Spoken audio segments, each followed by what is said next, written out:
evening, dear students. Welcome to the revision classes of Business Correspondence and Reporting. So before I start taking the classes, before we start revising our lessons, I want to give you a simple, very small advice. Ningada website and the previous year's question papers under. So before you start preparing for BCR, make sure that you're going through all the questions. Okay, previous year's question papers and familiarize yourself with all the questions. So let's start with the first chapter, chapter 1, communication. Okay, so communication, we have to learn a definition of communication. So what is communication? Communication is a process of exchanging information, ideas, thoughts, feelings and emotions. Communication, you have to exchange. Right now I am communicating with you. What am I doing? I am exchanging information with you. So that is the first part. It involves exchanging information, ideas, thoughts, feelings and emotions. And how do we do this? Exchange through speech, signal, writing or behavior. Okay, so right now I am using speech in order to communicate. So what is communication? It is a process of exchanging ideas or information. And how do we do it? Through speech, signal, writing or behavior. Speech signal thumbs up you are communicating. Then is it possible to communicate through your behavior? Yes, it is possible. Some people, you might have noticed, some people raise their eyebrows. So that is also a form of communication. Then for communication to take place, there should be a sender and a receiver. That is the next part of your definition. A sender. And what does the sender do? The sender encodes a message. Right now, I am the sender. And who are you? You are the receiver. So, communication through sender, then there should be a receiver. And we have to use a medium or channel in order to communicate. Okay. So, what is communication? It is a process of exchanging information and ideas. And how do we do it? So I'm dividing the definition into different parts. Okay, we are dividing it into different chunks so that you can easily learn it. Then who is involved? A sender and a receiver. And we also need a medium or channel in order to communicate. So communication the process is complete. Right now I am sending information to you. And a question when you give me appropriate feedback or reply. Okay? So the questions in a reply communication process complete. Okay? So I hope it's clear. Communication definition clear. Then we are going to the next part. We'll be discussing all of this in detail. Difference between general English and business English. I think already the English that we use on a day-to-day basis, the English that you use in order to communicate with your friends and family members and relatives, that is general English. On the other hand, business English, it is more formal. And where do we use business English? Primarily in workplaces. Grammar is complex when compared to the informal language or general English that you use. So that is the major difference between general English and business English. Business English is more technical and complex and it is used in workplaces. General English, it is basic and conversational. We use it on a daily basis to communicate with people around us. Then we have verbal communication. So we already learned the definition of communication. In communication, we different divide. The first type is verbal communication. So verbal we know what is involved in verbal communication, words and languages. Verbal communication involves the usage of words and languages. So verbal the first thing that comes to our mind is spoken. Spoken language when you categorize it into its types, it will consist of both written and oral. Okay, so verbal communication, it involves the usage of words and languages. Right now I am using English language and ഇടയ്ക്ക് Malayalam language in order to communicate with you അല്ലേ, വേർഡ്സും use ചെയ്യുന്നുണ്ട്. So this is an example of verbal communication. ഇനി verbal കമ്മ്യൂണിക്കേഷൻ്റെ first type ഏതാണ്? Written communication. Written കമ്മ്യൂണിക്കേഷൻ്റെ അകത്ത് എന്തൊക്കെ വരും? ഒരു ഡെഫിനിഷൻ പോലെ നിങ്ങൾ ടെക്സ്റ്റ് കൊടുത്തിട്ടില്ല. Some examples are given there. Documents, emails, reports, ഇതെല്ലാം എന്താണ്? Examples of written communication. So ഈ ഒരു ടെക്സ്റ്റിൻ്റെ അകത്ത് നിങ്ങൾക്ക് പഠിക്കാനുള്ള ഓൾമോസ്റ്റ് ചിലപ്പം ഇമെയിൽ റൈറ്റിംഗ് ഉണ്ട്, മെമോസ്, സർക്കുലേഴ്സ് എല്ലാം ഉണ്ട്. അതെല്ലാം ഏതിൻ്റെ അകത്താണ് വരുന്നത്? റിട്ടൺ കമ്മ്യൂണിക്കേഷൻ്റെ അകത്താണ് വരുന്നത്. Next we have oral communication, which is something that I'm doing right now. എന്താണ്? communication through spoken word, either face to face, telephonically, or it can be a voice chat, video conferencing, through any other medium. Okay, അപ്പോൾ ഇതെല്ലാം നമ്മൾ ഫ്രണ്ടിനെ phone call ചെയ്യുവാണ് അല്ലെങ്കിൽ video call ചെയ്യുവാണ്, അതെല്ലാം ഏതിൻ്റെ അകത്താണ് വരുന്നത്? ഓറൽ കമ്മ്യൂണിക്കേഷൻ്റെ അകത്ത് വരും. സോ ഇതിൻ്റെ രണ്ടിൻ്റെയും എക്സാമ്പിൾസ് ആയിട്ട് പഠിച്ചാൽ മതി. Okay, so verbal communication involves the usage of words and languages. It is divided into two, written and oral. Then we have the essentials of oral communication. ഈ oral communication നല്ലതാകണമെങ്കിൽ ഈ കാര്യങ്ങളെല്ലാം നമ്മൾ ചെയ്യണം. First one is pronunciation. Pronunciation important ആണോ? Yes. We need to familiarize ourselves with various types of accents. ആ കാര്യമാണ് first പാരഗ്രാഫിൻ്റെ അകത്ത് പറയുന്നത്. Because ഇപ്പം business എൻവയൺമെൻറ്റിൽ like imagine that you're going to work in a company where people belonging to various countries are coming to work. അപ്പം അങ്ങനെ ഒരു എൻവയൺമെൻറ്റിൽ if you want to survive, പല ആക്സൻസുമായിട്ട് നമ്മൾ ഫെമിലിയർ ആയിരിക്കണം. So that is one thing. Then second one, if you want to speak well, then you have to become a good listener. Okay, so listening is another important factor. Then spoken grammar is also important. Grammar important ആണോ? It's very important. കാരണം നമുക്ക് ഇപ്പം ഒരു example പറയുവാണെങ്കിൽ tenses. I went to college yesterday, I'm going to college tomorrow. അപ്പം അതിൻ്റെ അകത്ത് went കേൾക്കുമ്പോഴേ നമുക്കറിയാം പാസ്റ്റ് ടെൻസ് ആണ്. ഗോയിങ് ടു ഫ്യൂച്ചറിൽ നടക്കാൻ പോകുന്ന കാര്യം പറയുക അല്ലേ. അപ്പം ടെൻസസ്, ഗ്രാമർ എല്ലാം ഇമ്പോർട്ടൻ്റ് ആണ്. ദെൻ നോട്ടിസിങ് ലാംഗ്വേജ് ആണ് next point. Noticing language is also important. Why? If you want to give proper replies, നമ്മൾ ലാംഗ്വേജ് നോട്ടീസ് ചെയ്യണം. അവിടെ നല്ലൊരു എക്സാമ്പിൾ കൊടുക്കുന്നുണ്ട്. Can you help me lift this box please. So can you help എന്ന് പറയുമ്പോൾ തന്നെ you know that it is A question അല്ലേ. അപ്പോൾ ക്വസ്റ്റ്യൻ ആണെന്ന് മനസ്സിലായി. ലാസ്റ്റ് ഒരു പ്ലീസ് ഉണ്ട്, അത് കേൾക്കുമ്പോഴേ എന്ത് മനസ്സിലാവും? That it is a request. Okay, then some presentation tips അവിടെ കൊടുത്തിട്ടുണ്ട്. Then coming to non verbal communication. So verbal communication കഴിഞ്ഞു. Next we have non verbal communication. So non verbal communication എന്ന് പറയുമ്പം it is the opposite of verbal communication. Verbal കമ്മ്യൂണിക്കേഷൻ്റെ അത് നമ്മൾ എന്താ use ചെയ്തുകൊണ്ടിരുന്നത്? Words and languages. So non verbal communication വരുമ്പം വേർഡ്സും ലാംഗ്വേജും ഒക്കെ ഉണ്ടോ? നമുക്ക് നോക്കാം. Non verbal communication is the process of communicating by sending and receiving what kind of messages? Wordless messages. So words ഉണ്ടോ? ഇല്ല. ലാംഗ്വേജ് ഉണ്ടോ? ഇല്ല. അതില്ലാതെ നമ്മൾ കമ്മ്യൂണിക്കേറ്റ് ചെയ്യുന്നതിനാണ് എന്ത് വിളിക്കുന്നത്? Non-verbal communication. So what is the purpose of non-verbal communication? It can aid verbal communication, convey thoughts and feelings contrary to the spoken words, or express ideas and emotions on their own. നമ്മൾ ഏറ്റവും ആദ്യം പറഞ്ഞായിരുന്നു, അപ്പം ഒരാളുടെ body language കാണുമ്പോൾ ആൾ confident ആണോ അതോ timid ആണോ എന്ന് നമുക്ക് മനസ്സിലാക്കാൻ പറ്റത്തില്ലേ. അപ്പോൾ അവിടെ ലാംഗ്വേജ് ഒന്നും യൂസ് ചെയ്യുന്നില്ല, നമ്മൾ ബോഡി ലാംഗ്വേജ് മാത്രമേ നോക്കുന്നുള്ളൂ. So that is the first point, physical non verbal communication. So it is a type of non verbal communication. ഈ ബോഡി ലാംഗ്വേജ് എന്ന് പറയുമ്പോൾ അവിടെ നമ്മൾ സംസാരിക്കുന്നുണ്ടോ? വേർഡ്സ് യൂസ് ചെയ്യുന്നുണ്ടോ? ഒന്നുമില്ല. ബോഡി ലാംഗ്വേജിൻ്റെ അകത്ത് എന്തൊക്കെ വരും? Facial expressions, stances, gestures, touches and any other physical signals that will come under physical non-verbal communication, which is also known as body language അല്ലേ. അപ്പം ഒരാളുടെ ബോഡി ലാംഗ്വേജ് കാണുമ്പം അതിൻ്റെ അകത്ത് ഒരു എക്സാമ്പിൾ പറഞ്ഞേക്കുന്നത്, when you meet a person, if you lean forward, നമ്മൾ ഫ്രണ്ടിലോട്ട് ഷേക്കാനൊക്കെ കൊടുക്കാൻ വേണ്ടി കൈ കൊണ്ടുപോവുകയാണെങ്കിൽ it shows that you want to talk with him, that you are ready to mingle with this person. അതേസമയം ആളെ കാണുന്നുണ്ടെങ്കിൽ കൈയൊക്കെ ഇങ്ങനെ കെട്ടി മാറി നിൽക്കുകയാണെങ്കിൽ what is that show? That you are not at all interested to talk with this person. അപ്പോൾ അവിടെ നമ്മൾ സംസാരിച്ചില്ല, I'm not interested to talk to you എന്നൊന്നും പറഞ്ഞില്ല. എന്ത് ചെയ്തേ ഉള്ളൂ? ആംസ് ഇങ്ങനെ ക്രോസ് ചെയ്ത് വെച്ചതേ ഉള്ളൂ. Okay, so this is how body language can communicate. അപ്പോൾ അവിടെ വേർഡ്സും ലാംഗ്വേജും ഒന്നും വേണ്ട, നമ്മുടെ ആക്ഷൻസ് കാണുമ്പം ഒരാൾക്ക് നമ്മൾ എന്താണ് ഉദ്ദേശിക്കുന്നതെന്ന് മനസ്സിലാക്കാൻ പറ്റും. Okay, that is the first point. Then another type of non verbal communication is para language.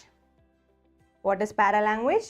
It is the way in which you say something. Okay, നമ്മൾ ഒരു കാര്യം ഏത് രീതിയിലാണോ പറയുന്നത് അതിനെയാണ് പാരലാംഗ്വേജ് എന്ന് പറയുന്നത്.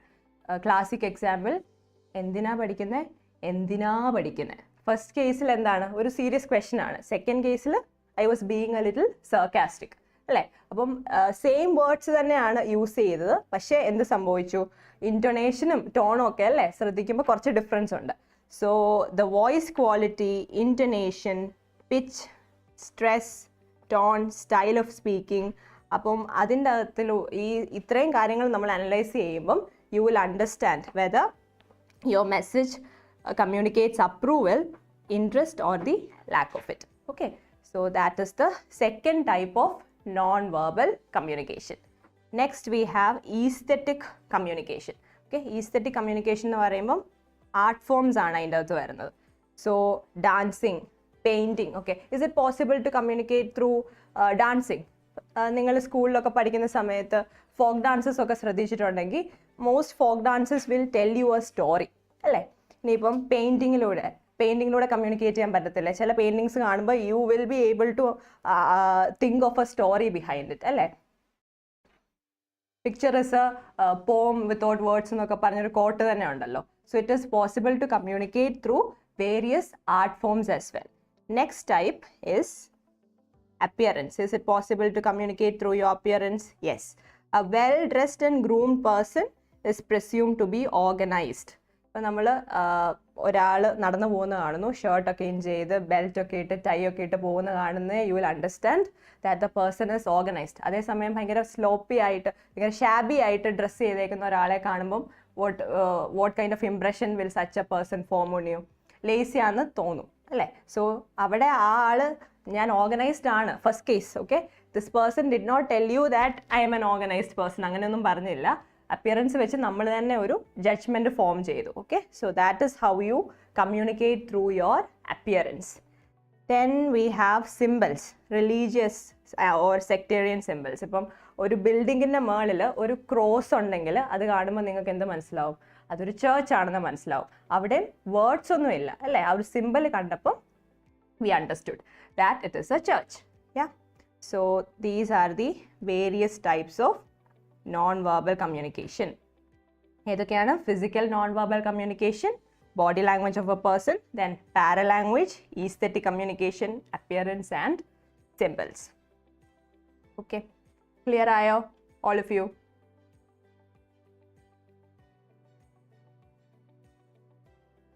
നമുക്ക് നെക്സ്റ്റ് ടോപ്പിക് നോക്കാം. ഓക്കെ,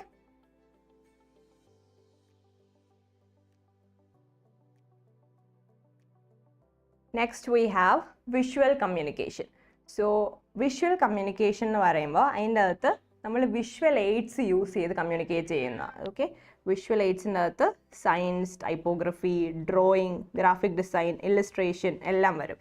സോ വിഷ്വൽ കമ്മ്യൂണിക്കേഷൻ്റെ ഒരു അവിടെ ഒരു എക്സാമ്പിൾ കൊടുത്തിട്ടുണ്ട്. സോ ഇവിടെ ഒരു പൈ ചാർട്ട് പോലെ അല്ലേ കൊടുത്തിട്ടുണ്ട്. So if you write a lengthy description about all the points included in this pie chart, you won't feel like reading it. അപ്പോൾ ഈ ഒരു കേസിൽ അത്രയും ഡിസ്ക്രിപ്ഷൻ കൊടുക്കാതെ ഒരു പൈ ചാർട്ട് പോലെ ഒരു വിഷ്വൽ റെപ്രസെൻറ്റേഷൻ തന്നിട്ടുണ്ട്. So in this case the pie chart has replaced written communication all together. ഈ പൈ ചാർട്ടിൻ്റെ താഴെ ഒരു ലെങ്തി ഡിസ്ക്രിപ്ഷൻ ഇല്ലെങ്കിലും ഇത് നോക്കുമ്പോഴേ നമുക്ക് എന്താ കാര്യം എന്ന് മനസ്സിലാവും. So visual communication, this is an important point, can replace written communication altogether. Okay, so it is a very powerful medium. And ഇതിൻ്റെ അകത്ത് നിങ്ങൾ പഠിക്കാനുള്ളത് ഫസ്റ്റ് പോയിന്റ് ഇസ് എക്സാമ്പിൾസ് പഠിക്കണം. ടൈപ്സ് ഓഫ് വിഷ്വൽ കമ്മ്യൂണിക്കേഷൻ ഏതൊക്കെയാണ്? Okay, science, typography, drawing, then we have graphs, pie charts and other diagrammatical presentations. And then second point is, that is the first point, second point, it can replace written communication altogether. Third point, it is a very powerful medium. Okay, so ഈ മൂന്ന് points പഠിക്കണം.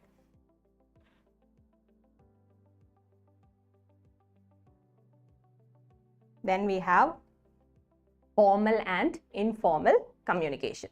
So what is formal communication? Formal communication, it consists of both oral എന്തായിരുന്നു spoken and written communication. So formal എന്ന് പറയുമ്പോൾ തന്നെ നമുക്കറിയാം എന്താണ് കുറേ റൂൾസും റെഗുലേഷൻസും ഒക്കെ കാണും അല്ലേ.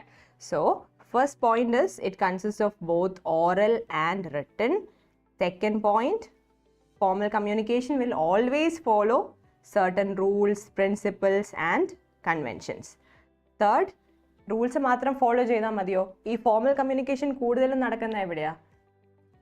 ഹൗസസിലാണോ? അല്ല, ഓഫീസസിലാണ്. അപ്പോൾ ഓഫീസിൽ എന്തും കൂടെ ഉണ്ട്, ഹൈറാർക്കി ഉണ്ട് അല്ലേ, പല ലെവലിൽ വർക്ക് ചെയ്യുന്ന ആളുകളൊക്കെ ഉണ്ട്. സോ നമ്മൾ hierarchy in an organisation also അതും ഫോളോ ചെയ്യേണ്ട ആവശ്യം വരും. So that is the third point. Then what kind of format, style and language can you use? Only formal. So these are the 4 points that you have to learn from this portion. Then formal communication, it can be divided into 3. ഏതൊക്കെയാ? Vertical, horizontal and diagonal. So this is a vertical line അല്ലേ. So നമുക്ക് നോക്കാം vertical line ഇങ്ങനെയാണ്. Now let us read the definition of vertical communication. So in case of vertical communication, information can flow upwards or downwards in the organization. So information എങ്ങോട്ടൊക്കെ പോകും? Upwards ഉം പോകും, downwards ഉം പോകും. Okay, and there is one person at the top and there is another person at the bottom അല്ലേ. So താഴെ ആരായിരിക്കും? Obviously subordinate.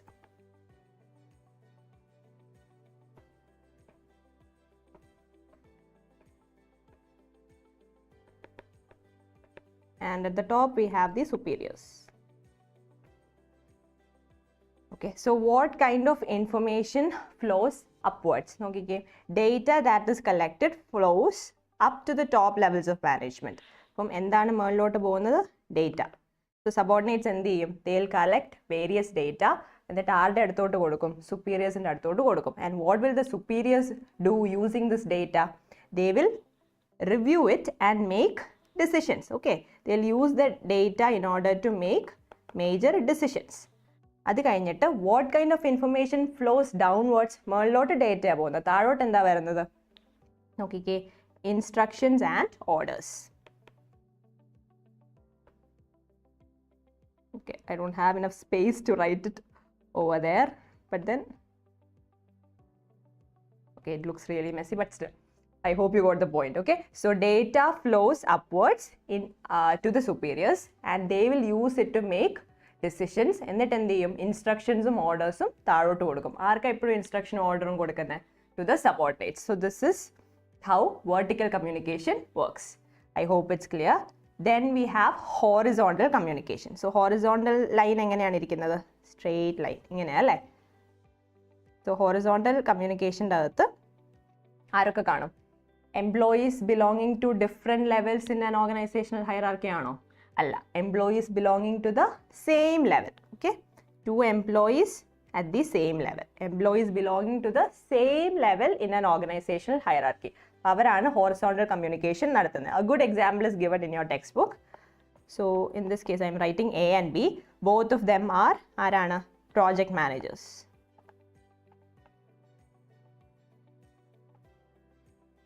Okay, so ഇവർക്ക് രണ്ടുപേർക്കും ഒരു കമ്പനിയിൽ വർക്ക് ചെയ്യുമ്പോൾ സെയിം ലെവലിലാണ്, രണ്ടുപേരും സെയിം ലെവലിലാണ് വർക്ക് ചെയ്യുന്നത്. when they come together in order to discuss the progress of a project, that is a good example of horizontal communication. Okay, so horizontal communication and vertical communication അങ്ങോട്ടും ഇങ്ങോട്ടും മാറിപ്പോവരുത്.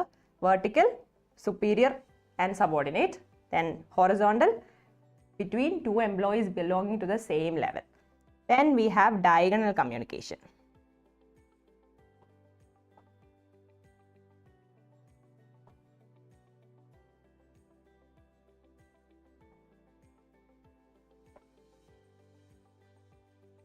Okay, so it is a cross-functional communication.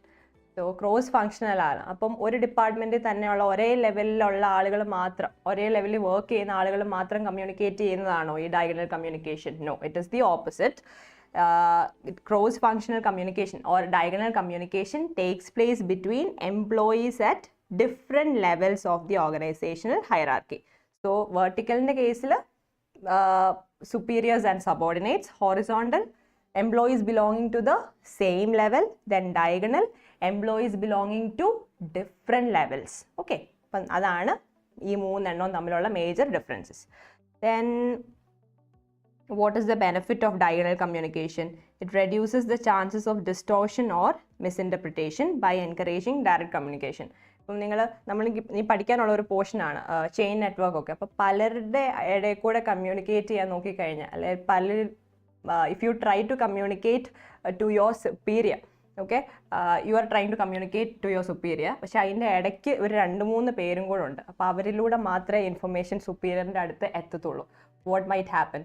ചിലപ്പോൾ മിസ്ഇൻ്റർപ്രറ്റ് ചെയ്യാനും distortion വരാനൊക്കെ chance ഉണ്ട്. You can avoid all of such problem by following this sort of communication, that is diagonal communication. Why? Because it is direct communication. Okay. Then we have informal communication. So ഇത്രയും നേരം we were discussing about formal communication. So informal communication, again, it's the opposite of formal communication.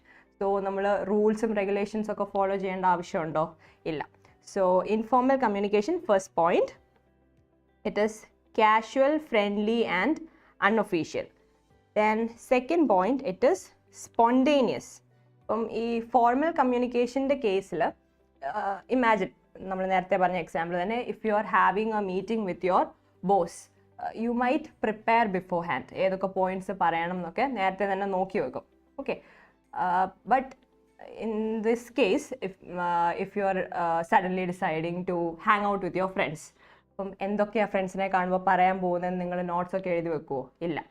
Spontaneous conversation ആയിരിക്കും അല്ലേ? So that is the second point. Instantly നമുക്ക് എന്താണോ പറയാൻ തോന്നുന്നത് അങ്ങനെയുള്ള കാര്യങ്ങളായിരിക്കും പറയുന്നത്.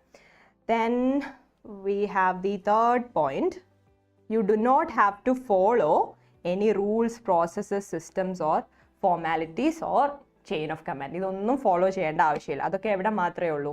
ഫോർമൽ കമ്മ്യൂണിക്കേഷന് മാത്രമേ ഉള്ളൂ. ഇൻഫോർമൽ കമ്മ്യൂണിക്കേഷന് അങ്ങനത്തെ ഫോർമാലിറ്റീസ് ഒന്നുമില്ല. ഫോർമൽ ലാംഗ്വേജ് യൂസ് ചെയ്യണം, റൂൾസ് ഫോളോ ചെയ്യണം, അങ്ങനെയൊന്നുമില്ല. Then fourth point, informal communication takes place between family members, friends, neighbours and members of the community. Fifth point, information can flow from any source in any direction. ഇപ്പം വെർട്ടിക്കലിൻ്റെ കേസിൽ ഇങ്ങനെയാണ് information പോകുന്നത്, horizontal ഇങ്ങനെ അല്ലേ? പക്ഷേ ഈ ഇൻഫോർമൽ കമ്മ്യൂണിക്കേഷൻ വരുമ്പോഴേക്കും എന്താണ്, information can flow from any source in any direction. Formal പോലെ അങ്ങനെ സ്പെസിഫൈഡ് സോഴ്സ് വേണം, ഡയറക്ഷൻ വേണം, അങ്ങനെയൊന്നുമില്ല. Then a very important term that you need to learn from this portion is grapevine. What is the meaning of grapevine? Gossip in the office. Okay. So gossip in the office എന്ന് പറയുമ്പോഴേക്കും ഒരു company മീറ്റിങ്ങിനിരുന്ന് സംസാരിക്കുന്നതല്ല, company meeting കഴിഞ്ഞ് പുറത്തിറങ്ങി employees തന്നെ ഓരോ കാര്യങ്ങൾ discuss ചെയ്യത്തില്ലേ? That will come under grapevine. Okay, gossip. So what are the benefits? അവിടെ definition കൊടുക്കുന്നുണ്ട്. Employees of different departments and varied levels meet and discuss matters casually and informally. ഇപ്പോൾ ഒരു decision എടുത്ത് ഇഷ്ടപ്പെട്ടില്ല, എംപ്ലോയീസ് മാറി നിന്നിട്ട് അതിനെപ്പറ്റി സംസാരിക്കുന്ന ഏതിൻ്റെ അകത്ത് വരും? ഗോസിപ്പിൻ്റെ അകത്ത് വരും. So some benefits of grapevine is given in your textbook. First one, it satisfies the social needs of people. That is the first point. And the second point, it helps in building relationships. അങ്ങനെയല്ലേ, ഒരു decision എടുത്തില്ല, ഒരാൾ പറഞ്ഞു ഇഷ്ടപ്പെട്ടില്ല, next person also feels the same and the another person joints your group, ആളും പറഞ്ഞു എനിക്ക് ഇഷ്ടപ്പെട്ടില്ല. അങ്ങനെ വരുമ്പോൾ എന്ത് സംഭവിക്കും? അവിടെ ഒരു റിലേഷൻഷിപ്പ് എസ്റ്റാബ്ലിഷ് ആവുകയാണ്. That is the second benefit. Then third, it is useful in addressing certain needs and grievances of the employees. Okay, ഇപ്പം ഈ മീറ്റിങ്ങിൻ്റെ അകത്ത് തന്നെ your boss started shouting at you, okay, and you became very embarrassed. അപ്പോൾ ചെറിയ വിഷമമൊക്കെ വരും. അപ്പോൾ പുറത്തിറങ്ങി കഴിഞ്ഞിട്ട് you are explaining all of that to your friend who is working in a different department. അപ്പോൾ എന്ത് ഫീൽ ചെയ്യും? എൻ്റെ ഗ്രിവൻസ് ഒക്കെ ഒന്ന് അഡ്രസ്സ് ചെയ്തു എന്നുള്ള ഒരു ഫീലിംഗ് കിട്ടത്തില്ലേ? അതാണ് grapevine കൊണ്ടുള്ള 3 benefits. Okay, it satisfies your social needs, it helps in building relationships, and it addresses your needs and grievances. Okay, so formal and informal communication നമ്മൾ കഴിഞ്ഞു. We are moving on to the next topic, that is communication network. Okay, so communication network, we communication definition divide we'll divide it. Okay, so what is it? What is communication network? It is a method and pattern. And next, who uses this? Are the use cheyune? Members of an organization. And why do they use it? Endinu vendi use cheyune? To pass on information to other employees. Okay, so this is the definition. What is a communication network? It is a method or a pattern. ഇത് ആരാ use ചെയ്യുന്നത്? ഒരു കമ്പനിയിൽ work ചെയ്യുന്ന അവിടുത്തെ employees ആണ് ഇത് use ചെയ്യുന്നത്. It is used by members of an organisation. And what is the purpose? എന്തിനു വേണ്ടിയാണ് യൂസ് ചെയ്യുന്നത്? ഇൻഫർമേഷൻ കൊടുക്കാൻ. Okay, so network helps managers create various types of communication flows according to requirement of the task at hand. പിന്നെ ഇതിൻ്റെ അകത്ത് പറഞ്ഞേക്കുന്ന ഓരോ ഓർഗനൈസേഷൻ്റെയും size അനുസരിച്ചാണ് ഏത് നെറ്റ്വർക്ക് വേണമെന്ന് ഡിസൈഡ് ചെയ്യുന്നത്. ഇപ്പോൾ ചില ഓർഗനൈസേഷൻസിലൊക്കെ എങ്ങനെയാണെന്ന് വെച്ചാൽ മൾട്ടിപ്പിൾ കമ്മ്യൂണിക്കേഷൻ നെറ്റ്വർക്ക്സ് കാണാനും ചാൻസ് ഉണ്ട്. So we are going to discuss about some networks. Okay, first one is vertical network which is very similar to vertical communication that we just learn. അപ്പം ഈ ഒരു പോർഷൻ വരുമ്പോൾ നിങ്ങൾ ടെക്സ്റ്റിൽ കൊടുത്തേക്കുന്ന ഫിഗേഴ്സും പഠിക്കണം. കാരണം if you check the sample answers given in your text book, not in your text book, in your website. Okay, previous years question പേപ്പേഴ്സിൻ്റെ സോൾഡ് ആൻസേഴ്സ് ഒക്കെ ഉണ്ടല്ലോ വെബ്സൈറ്റിൽ. So when you check the answers you will understand ഈ പോർഷനിൽ നിന്ന് questions ചോദിക്കുമ്പം they expect you to draw the figures as well. Okay, so make sure that you have your pencils with you. Then vertical network, that is the first type of communication network. Vertical network is a formal network. Then it usually takes place between, it always takes place between a high ranking employee and a subordinate. So there is one person at the top and another person at the bottom. At the top എപ്പോഴും ആരായിരിക്കും? superior. At the bottom the subordinate. Okay, അപ്പോൾ ഒരു supervisor അല്ലെങ്കിൽ high ranking എംപ്ലോയിയും സബോർഡിനേറ്റും തമ്മിൽ communicate ചെയ്യുന്നതാണ് vertical communication. And as we already discussed, information can flow upwards and downwards. അങ്ങോട്ടും ഇങ്ങോട്ടും information പോവും. And what is the benefit of vertical network? Immediate feedback is possible. Chain നെറ്റ്വർക്കിൻ്റെ കേസിൽ, okay, will be discussing this in detail. നോക്കിക്കേ, പലരുടെ അടുത്തുകൂടെയാണ് information pass ചെയ്ത് പോകുന്നത്. അപ്പം ഈ വെർട്ടിക്കൽ നെറ്റ്വർക്കിന് ആ ഒരു പ്രശ്നമില്ല, ഡയറക്റ്റായിട്ട് നമുക്ക് സംസാരിക്കാം. You can also get immediate feedback. Okay, you don't have to wait. Then we have circuit network. So in a circuit network, two persons communicate with each other by sending messages and feedbacks. Circuit network എങ്ങനെയാണ്? രണ്ട് പേര് തമ്മിലുള്ള communication ആണ്. And how do they communicate? By sending messages and feedbacks. Then when they do this, okay, when they send messages and feedbacks, they form a communication circuit. അതുകൊണ്ടാണ് ഇതിനെ circuit network എന്ന് വിളിക്കുന്നത്. Then the two people interacting can be colleagues placed at the same hierarchical level in an organization. Okay, നമ്മൾ horizontal network പഠിച്ചപ്പോഴേക്കും employees belonging to the same level അവർ തമ്മിൽ communicate ചെയ്യുന്നതാണ്. ഈ സർക്യൂട്ട് നെറ്റ്വർക്കിൻ്റെ കേസിലും സെയിം തന്നെയാണ്. Colleagues belonging to the same level in an organizational hierarchy. When they send messages and feedback, കണ്ടോ, അപ്പം എ ബിക്ക് ഒരു message അയക്കുവാണ് and B is sending a feedback. They are forming a circuit, അല്ലേ? That is why this is called circuit network. Make sure that you're learning all these figures given in your textbook. Next we have chain network. Okay, so a chain network follows the chain of command from the senior to the junior. So communication എവിടെയായിരിക്കും start ചെയ്യുന്നത്?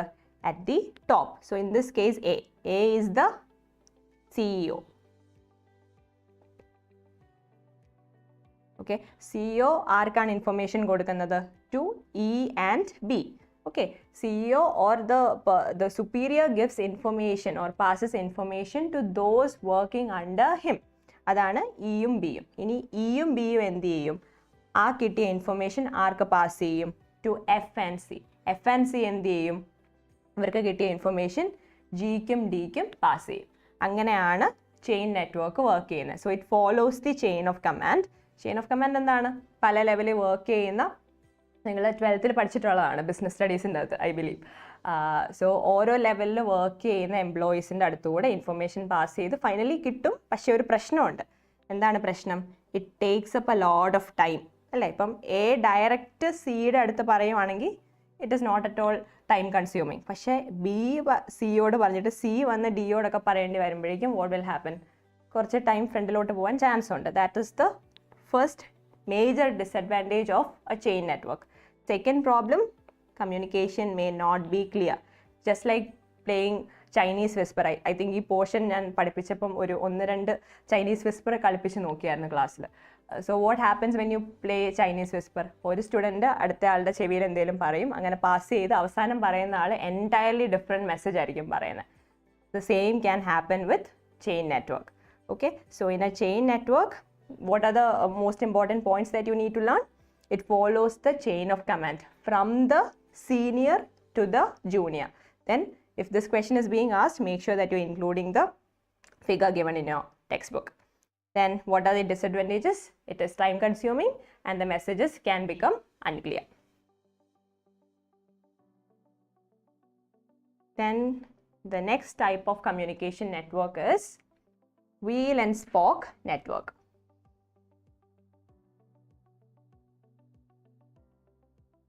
So, in case of a wheel and spoke network, there is a single controlling authority. Okay, single controlling authority. Imagine a wheel. Wheelinte nadukku oralundu. Aal endu cheyum? Gives instructions and orders to all employees working under him. Then the employees can also report back to their leader. Okay, first point, there is a single controlling authority. Second point, ee authority ulla aal endanu cheyyunnathu? He gives instructions and orders to each and every employee working under him. അപ്പോൾ തന്നെ നമുക്ക് മനസ്സിലാവും വലിയൊരു കമ്പനിയിൽ ഈ wheel and spoke network implement ചെയ്യാൻ പറ്റുമോ? Is it possible to implement this in a big company? No, it is not. Startups ഒക്കെ പോലെ ചെറിയ കുറച്ച് പേര് വർക്ക് ചെയ്യുന്ന ഒരു കമ്പനി ആണെങ്കിൽ you can adopt wheel and spoke network. കാരണം കുറച്ച് എംപ്ലോയീസേ ഉള്ളൂ. ആ സിംഗിൾ കൺട്രോളിങ് അതോറിറ്റിക്ക് ഈസിലി എല്ലാവരുടെ അടുത്തും ഇൻഫർമേഷൻ കൊടുക്കാൻ പറ്റും. But it is not practical in a big company. Then third point, what about the employees? The employees can also report back directly to their leader or this single controlling authority. They can get instructions directly and report back directly. Then it is direct and efficient for a small business. നമ്മൾ നേരത്തെ പറഞ്ഞ സ്റ്റാർട്ടപ്പിലൊക്കെ അല്ലെങ്കിൽ very small ബിസിനസ്സിലൊക്കെ this is very practical. That is the fourth point. But in case of a big company, ഇത് ചെയ്യാൻ പറ്റത്തില്ല. അവിടെ എക്സാമ്പിൾസ് ഒക്കെ കൊടുക്കുന്നുണ്ട്. So in this case A is the single controlling authority in the middle. A എന്താ ചെയ്യുന്നത്? B, C, D, G, F, ഈ എല്ലാവർക്കും എന്ത് ചെയ്യുന്നുണ്ട്? ഇൻഫർമേഷൻ കൊടുക്കുന്നുണ്ട്. അവർ തിരിച്ചും എയുടെ അടുത്താണ് റിപ്പോർട്ട് ചെയ്യുന്നത്. അതിൻ്റെ ഇടയ്ക്ക് വേറൊരാളില്ല. ചെയിൻ നെറ്റ്വർക്കിൻ്റെ അകത്ത് അങ്ങനെയാണോ? ഇല്ല. ഇടയ്ക്ക് പലരും കാണും. അവരിലൂടെ ഇൻഫർമേഷൻ പാസ് ചെയ്യാൻ പറ്റത്തുള്ളൂ. Then we have the next communication network, that is star network. The star network communication has multiple channels of communication. It is open between all members. Okay, that is the first point. Star network in the there are multiple channels and it is open between all members working in a company. Then what are the benefits of a star network? It propagates group communication and it facilitates teamwork. Then fourth point, people can exchange information freely without any hindrance or hesitation. From chain network in the case, if you do not like your immediate boss, പക്ഷേ top ലെവലിൽ ഒരാളുടെ അടുത്താണ് information കൊടുക്കേണ്ടത്, നടുക്ക് നിൽക്കുന്ന ആളുടെ അടുത്ത് പറയാൻ അത്ര കംഫർട്ടബിൾ അല്ലെങ്കിലും you will have to report everything to this person.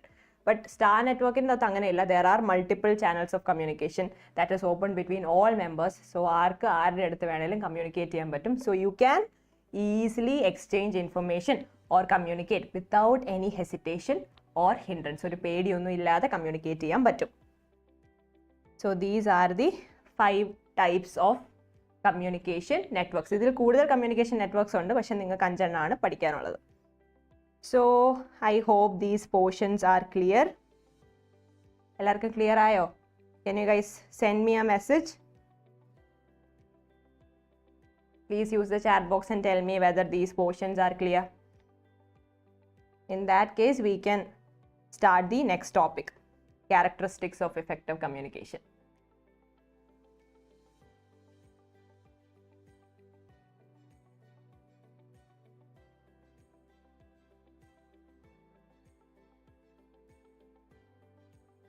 Okay, fine.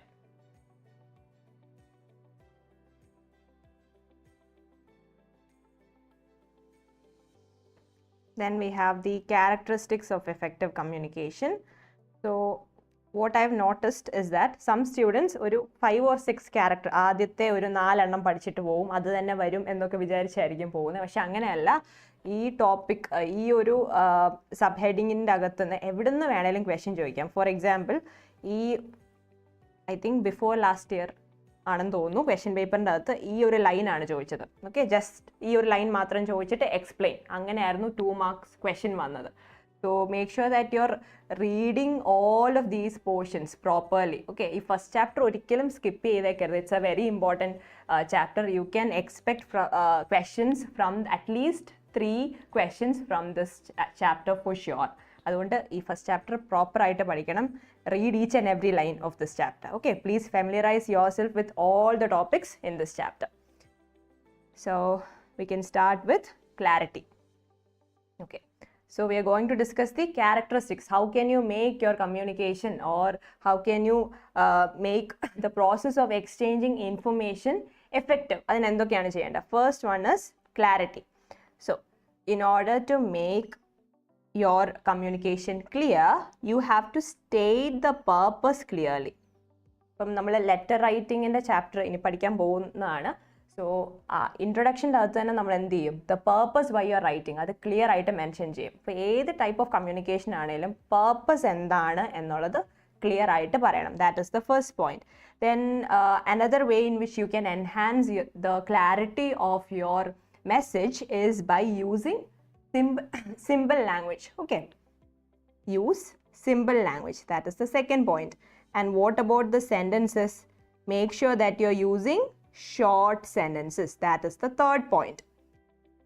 Then simple language use ചെയ്യണം, short sentences use ചെയ്യണം. അപ്പോൾ തന്നെ വായിക്കുന്ന ആൾക്ക് അല്ലെങ്കിൽ കേൾക്കുന്ന ആൾക്ക് ഈസിലി മനസ്സിലാക്കാൻ പറ്റും. Then the fourth point is, if you have multiple points to discuss, okay, കുറേ പോയിന്റ്സ് ഉണ്ട്, ഒത്തിരി ലെങ്തി ആണെങ്കിൽ എന്ത് ചെയ്യണം? Use bullet points or separate paragraphs. ഇപ്പം നിങ്ങൾ ലെറ്റർ റൈറ്റിങ്ങും നിങ്ങൾക്ക് കുറേ റൈറ്റിംഗ് വരുന്നുണ്ട്. സോ ഒരു പാരഗ്രാഫിൽ തന്നെ എല്ലാ പോയിന്റ്സും കൂടെ ഇൻക്ലൂഡ് ചെയ്ത് എഴുതാവോ? അങ്ങനെ ചെയ്യരുത്.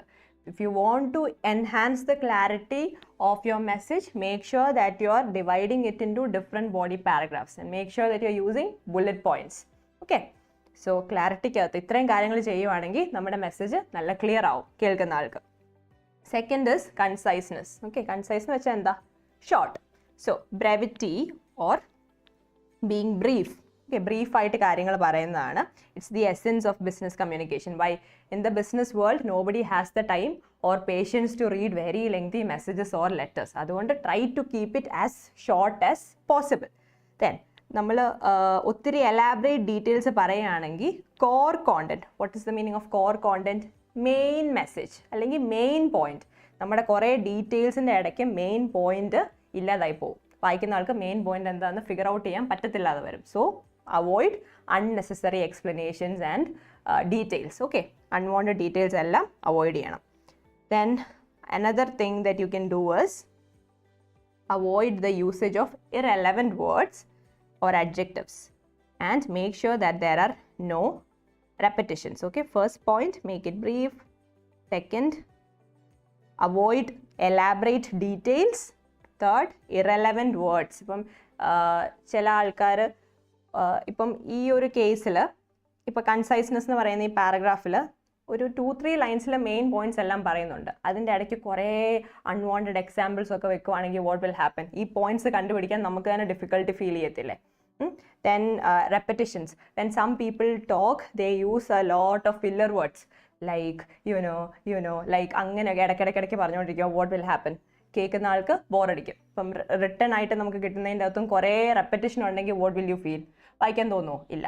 So make sure that you are avoiding repetition. Okay, and when you talk, make sure that you are not using any filler words.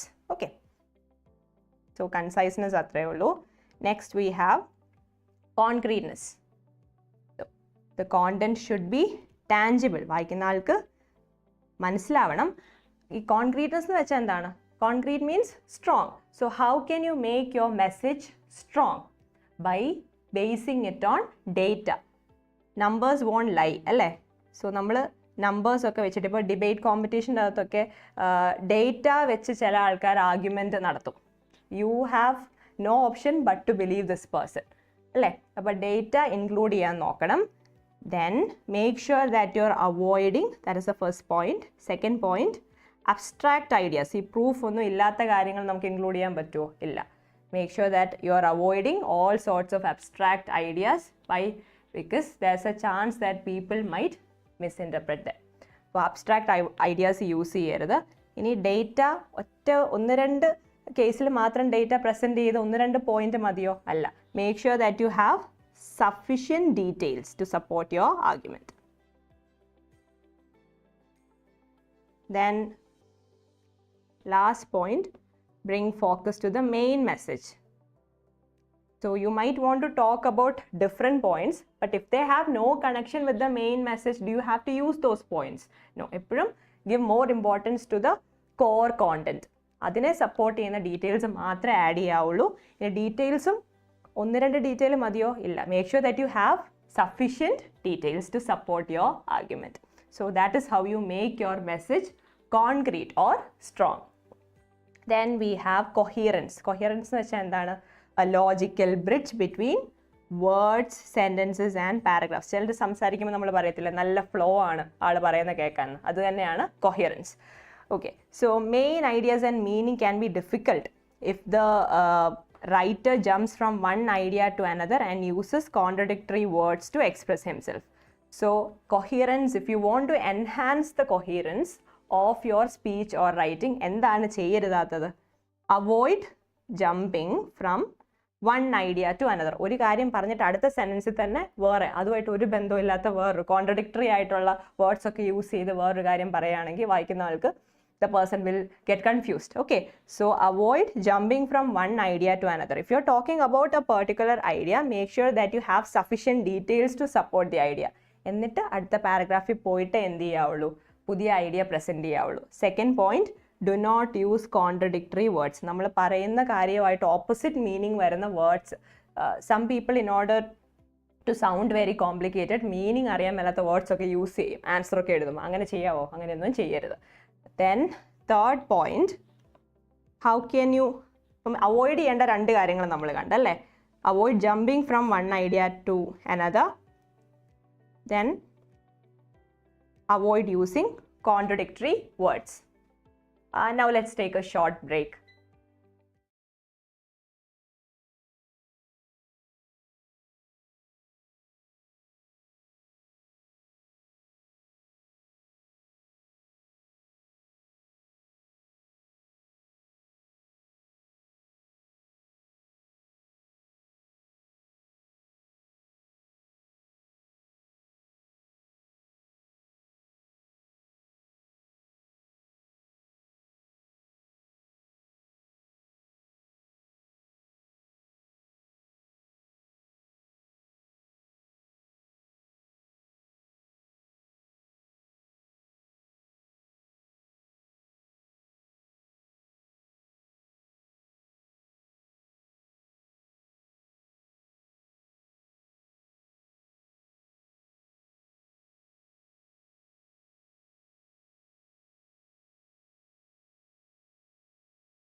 Okay, so what are we supposed to do in order to make our message more coherent? എന്താ ചെയ്യേണ്ടത്? Present sequentially organized and logically presented information. Sequentially organized എന്ന് വെച്ചാൽ എന്താ? Take the case of an essay. ഒരു proper essay എന്ന് പറയുമ്പം there is going to be an introduction, a body paragraph, an example which supports the statement that you have presented in the body paragraph, and a proper conclusion. ആദ്യം conclusion വെച്ച് start ചെയ്ത് കഴിഞ്ഞാൽ അത് sequentially organised ആണെന്ന് പറയാൻ പറ്റുമോ? ഇല്ല.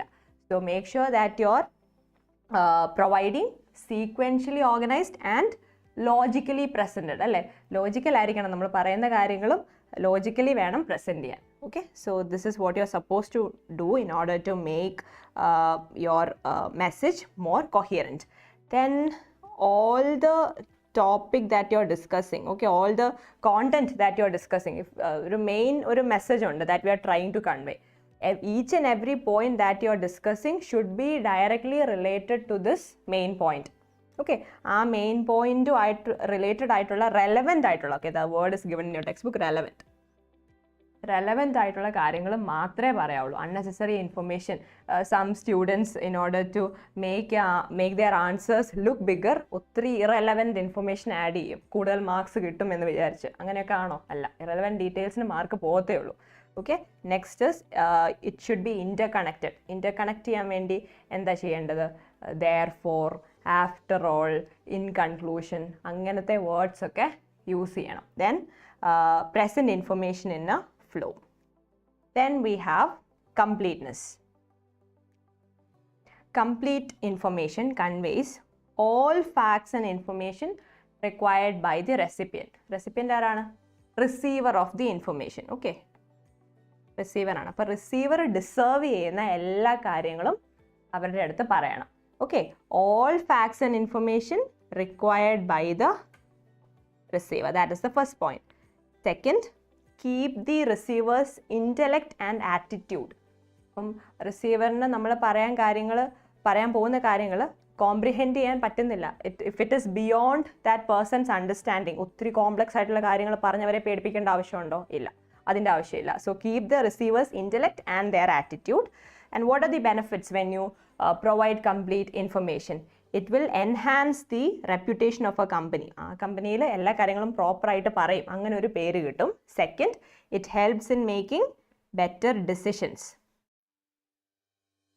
അല്ലേ? ഇപ്പം ടോപ്പ് ലെവലിൽ നമ്മൾ കമ്മ്യൂണിക്കേഷനെ പറ്റി പഠിച്ചപ്പോഴേക്കും subordinates they will collect data and pass it to the superiors. അപ്പോൾ കുറച്ച് ഡേറ്റ അവർ കൊടുക്കാതെ ഇഷ്ടമുള്ളത് മാത്രമാണ് മുകളിലോട്ട് കൊടുക്കുന്നതെങ്കിൽ will they be able to make proper decisions? No, it is going to be difficult, അല്ലേ? ഇപ്പം you have to provide complete information, അല്ലേ? അപ്പോൾ എന്ത് സംഭവിക്കും? The people working in the top level can make good decisions based on it. അപ്പോൾ അതാണ് കംപ്ലീറ്റ്നെസ്സിൻ്റെ അകത്ത് വരുന്നത്. Next we have courteousness. So courtesy, it implies that the sender is polite, considerate, respectful, open and honest.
Okay, so polite ആയിട്ടുള്ള ഒരാൾ എന്ത് ചെയ്യും? They will take into consideration the viewpoints and feelings of the receiver of the message. Okay, then we have listening for understanding. Listening for understanding രണ്ട് വലിയ paragraph ആണ്. So I'll tell you the main points. So if you want to listen to a person properly and if you want to understand what this person is trying to tell you, നമ്മൾ രണ്ട് കാര്യങ്ങൾ ചെയ്യണം. ഏതൊക്കെയാണ്? First, you have to pay attention to the spoken words. That is the first point. Okay, ഒരാൾ പറയുന്ന words എന്തൊക്കെയാണെന്ന് ശ്രദ്ധിച്ച് കേൾക്കണം. You also need to give equal importance or equal attention to the non-verbal cues. Non-verbal cues എന്താണ്? കുറച്ച് മുമ്പ് നമ്മൾ പഠിച്ചായിരുന്നു. Non-verbal cues എന്താണ്? Body language. Non-verbal communication അത് നമ്മൾ പല കാര്യങ്ങൾ പഠിച്ചില്ലേ? Body language, paralanguage, അതെല്ലാം നമ്മൾ ശ്രദ്ധിക്കണം. എന്നാലേ full meaning നമുക്ക് കിട്ടത്തുള്ളൂ. Okay, so നിങ്ങൾ ക്ലാസ്സിൽ when the teacher is taking a class, നിങ്ങളുടെ ഫോണിലോട്ട് നോക്കിക്കൊണ്ടിരുന്ന് ആൾ പറയുന്ന കാര്യം കേൾക്കുവാണെങ്കിൽ ഫുൾ ഐഡിയ കിട്ടുമോ? ഇല്ല.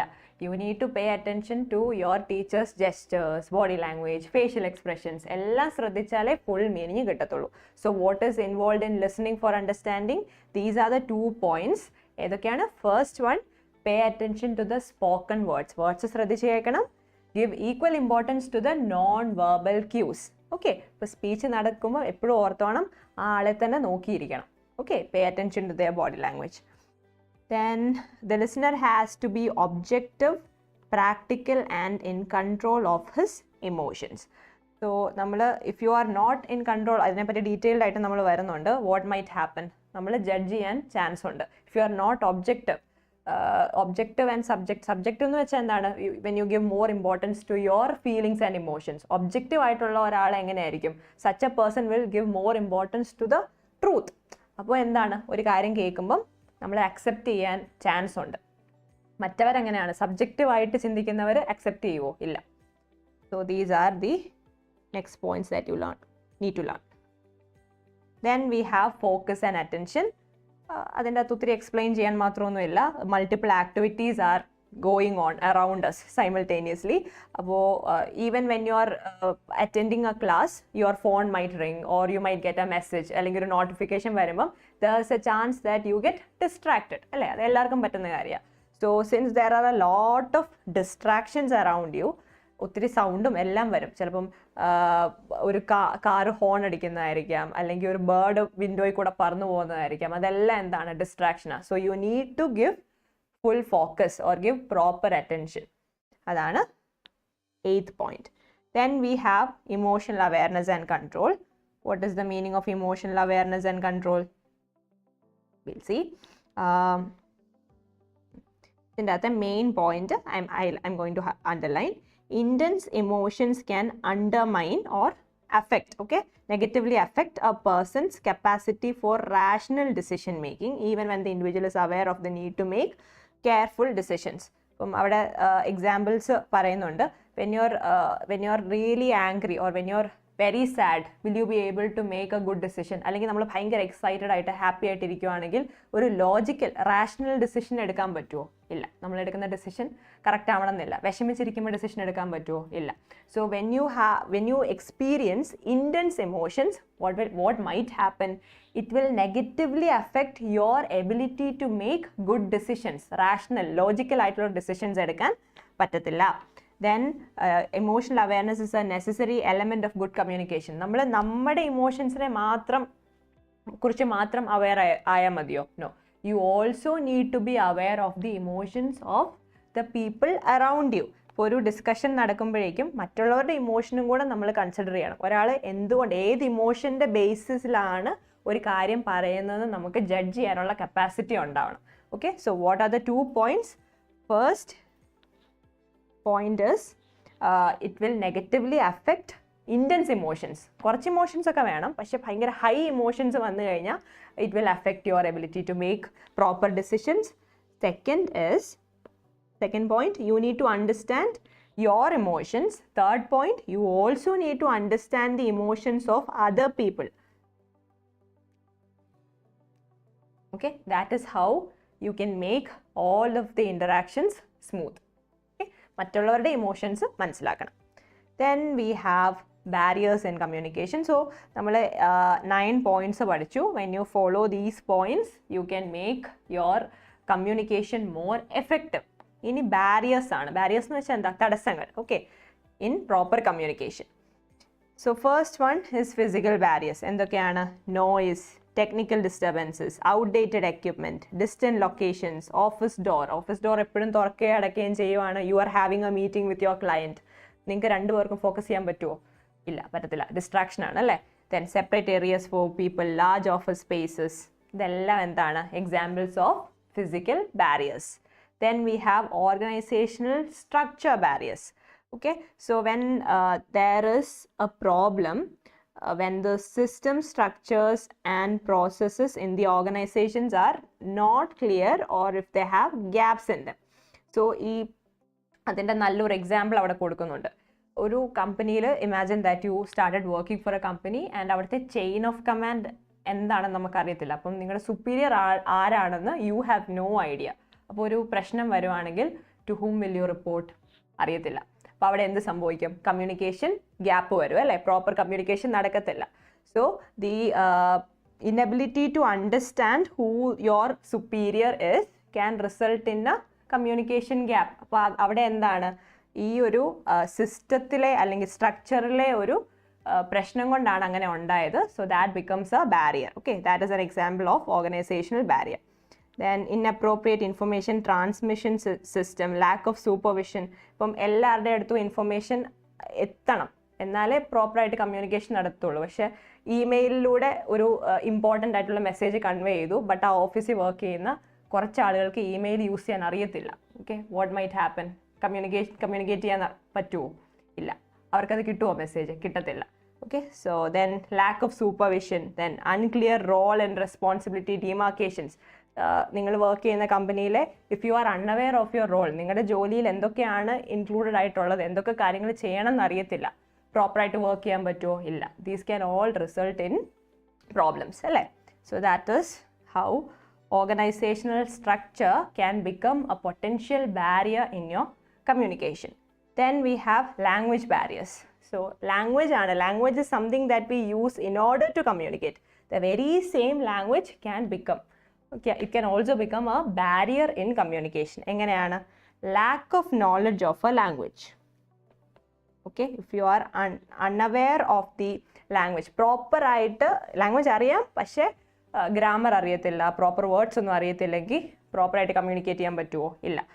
People from different regions and countries may interpret the same words differently. ഇപ്പം if I say the word bat, കുറേ പേരുടെ മനസ്സിലോട്ട് ക്രിക്കറ്റ് ബാറ്റ് ആയിരിക്കും വന്നത്, വേറെ കുറേ പേരുടെ മനസ്സിലോട്ട് മാമൽ അല്ലേ ബാറ്റ്മാൻ വന്നു, വേറെ ചിലരുടെ മനസ്സിലോട്ട് ഇങ്ങനെ മരത്തിൽ തൂങ്ങിക്കിടക്കുന്ന ബാറ്റ് ആയിരിക്കും വന്നത്. അപ്പോൾ ഒരു വേർഡിന് തന്നെ പല മീനിങ് ഉണ്ട്.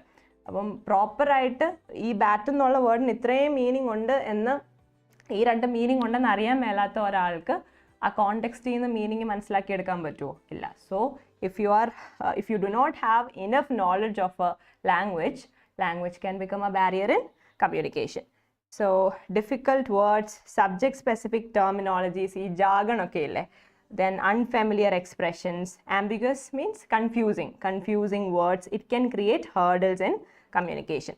Then that is the second point. Third point, linguistic ability. എന്ന് വെച്ചാൽ ലാംഗ്വേജിൽ ഉള്ള എബിലിറ്റിയാണ് linguistic ability of each person is different. Some people are really good at handling a language. വേറെ ചിലർക്ക് ബേസിക് ആയിട്ടുള്ള ലാംഗ്വേജ് അത്രേ പറ്റത്തുള്ളൂ, അതിൽ കൂടുതൽ അവർക്ക് എക്സ്പേർട്സ് ആവാൻ പറ്റത്തില്ല. So the linguistic ability of each person is different. അതനുസരിച്ചും എന്ത് സംഭവിച്ചേക്കാം? ലാംഗ്വേജ് ഒരു ബാരിയർ ആവാൻ ചാൻസ് ഉണ്ട്. That is the third point. Then like we discussed earlier, make sure that you use simple language. അതാവുമ്പം എല്ലാവർക്കും ഈസിലി മനസ്സിലാവും. Then cultural barriers. Culture can also become a barrier in communication. So ഇതിൻ്റെ അകത്തെ main point I'll underline that. People from different countries may interpret words and symbols differently. Okay, അപ്പം സിമ്പിൾസും അതുപോലെ വേർഡ്സും ഓരോ കൾച്ചറിലുള്ളവർ ഓരോ രീതിയിലായിരിക്കും ഇൻ്റർപ്രറ്റ് ചെയ്യുന്നത്. That can result in മിസ്കമ്മ്യൂണിക്കേഷൻസ്.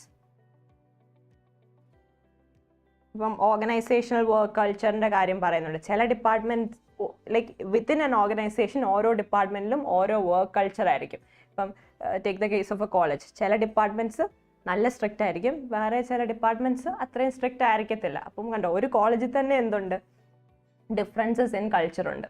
അപ്പം കമ്പനീസിൻ്റെ കേസിലും സെയിം തന്നെയാണ്. So when you are unaware of the culture, what might happen, നമ്മൾ പല കാര്യങ്ങളും മിസ്ഇൻറ്റർപ്രറ്റ് ചെയ്യാൻ ചാൻസ് ഉണ്ട്, and that will lead to miscommunication. Then we have emotional barriers. How can emotions become a barrier in communication? Okay. Anger, fear of criticism, ridicule, mistrust, suspicion, jealousy. ഇതൊക്കെ വന്നു കഴിഞ്ഞാൽ എന്ത് സംഭവിക്കും? Will you be able to pass information to others? Imagine that you are very sad. നിങ്ങൾക്കൊരു important information നിങ്ങളുടെ ക്ലയൻറ്റിൻ്റെ അടുത്ത് കൊടുക്കണം, and you are very busy crying. അതിൻ്റെ ഇടയ്ക്ക് അത് ചെയ്യാൻ പറ്റുമോ? പറ്റത്തില്ല അല്ലേ? അപ്പോൾ അവിടെ emotion is becoming, your emotion of sadness is becoming a barrier in communication. A person who is experiencing intense emotions, അപ്പോൾ അങ്ങനെ ഒരാൾക്ക് such a person cannot pass on information. കൊടുക്കാനും പറ്റത്തില്ല, വാങ്ങിക്കാൻ പറ്റുമോ? ഇല്ല. ഒരു ഇമ്പോർട്ടൻറ്റ് കാര്യം വന്ന് നിങ്ങളുടെ അടുത്ത് നിങ്ങൾ വിഷമിച്ചിരിക്കുമ്പോൾ, ഞാൻ ലൈക്ക് ഇമാജിൻ ഞാൻ ഈ ക്ലാസ് എടുക്കുന്ന സമയത്ത് you are in A very bad mood, ഞാൻ പറയുന്ന എന്തെങ്കിലും കാര്യങ്ങൾ ശ്രദ്ധിക്കാൻ പറ്റുമോ? ഇല്ല. That is the most important point in this paragraph. A person who is upset and disturbed cannot pass on, കൊടുക്കാനും പറ്റത്തില്ല, റിസീവ് ചെയ്യാനും പറ്റത്തില്ല. Such a person cannot pass on or receive information properly and objectively. Okay. When you have intense emotions, when you are experiencing intense emotions, നമ്മൾ objective ആയിരിക്കും അതോ subjective ആയിരിക്കും? നമ്മൾ ഇമോഷൻസിനായിരിക്കും കൂടുതൽ ഇമ്പോർട്ടൻസ് കൊടുക്കുന്നത് അല്ലേ? ട്രൂത്തിനോ അല്ലെങ്കിൽ ലോജിക്കലായിട്ടുള്ള കാര്യങ്ങൾക്കോ ആയിരിക്കുകയില്ല. Then we have attitude barriers. How can attitude affect communication? So a proactive, motivated person. Okay, ഒരു കമ്പനിയിൽ വർക്ക് ചെയ്യുന്ന 2 എംപ്ലോയീസിനെ പറ്റി അവിടെ പറയുന്നുണ്ട്. പ്രൊആക്റ്റീവ് പേഴ്സൺ എല്ലാം നേരത്തെ തന്നെ ചെയ്തു വെക്കുന്ന ആളാണ്, മോട്ടിവേറ്റഡ് ആയിട്ടുള്ള ആളാണ്.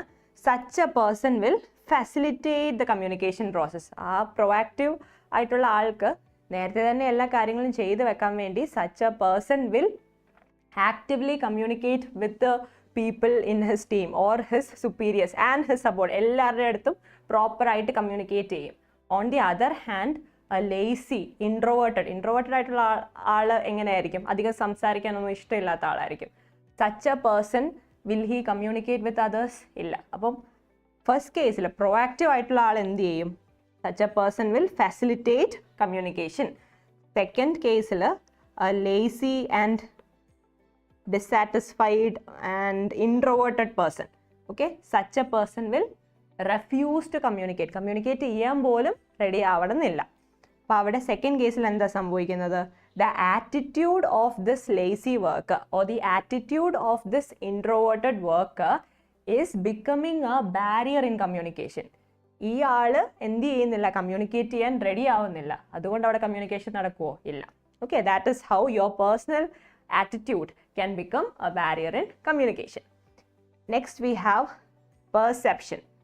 Each one of us perceives the world differently, and this causes problems in communicating. The same content, that is the important point from this portion. Same content is seen and interpreted differently by 2 people, and therein lies the root cause of miscommunications and misunderstanding. അപ്പോൾ ചിലരുടെ അടുത്ത് തമാശയായിട്ട് പറയുന്ന കാര്യം ചിലർ തമാശയായിട്ട് തന്നെ എടുക്കും. Some people will take it very seriously. നമ്മൾ നല്ല ഇൻറ്റൻഷനോടെ പറഞ്ഞതായിരിക്കും, ബട്ട് റിയാക്ഷൻസ് 2 പേരുടെ അടുത്ത് നിന്ന് കിട്ടുന്ന റിയാക്ഷൻ ഡിഫറെൻ്റ് ആയിരിക്കും. Why? Because there is a difference in the perception of each person.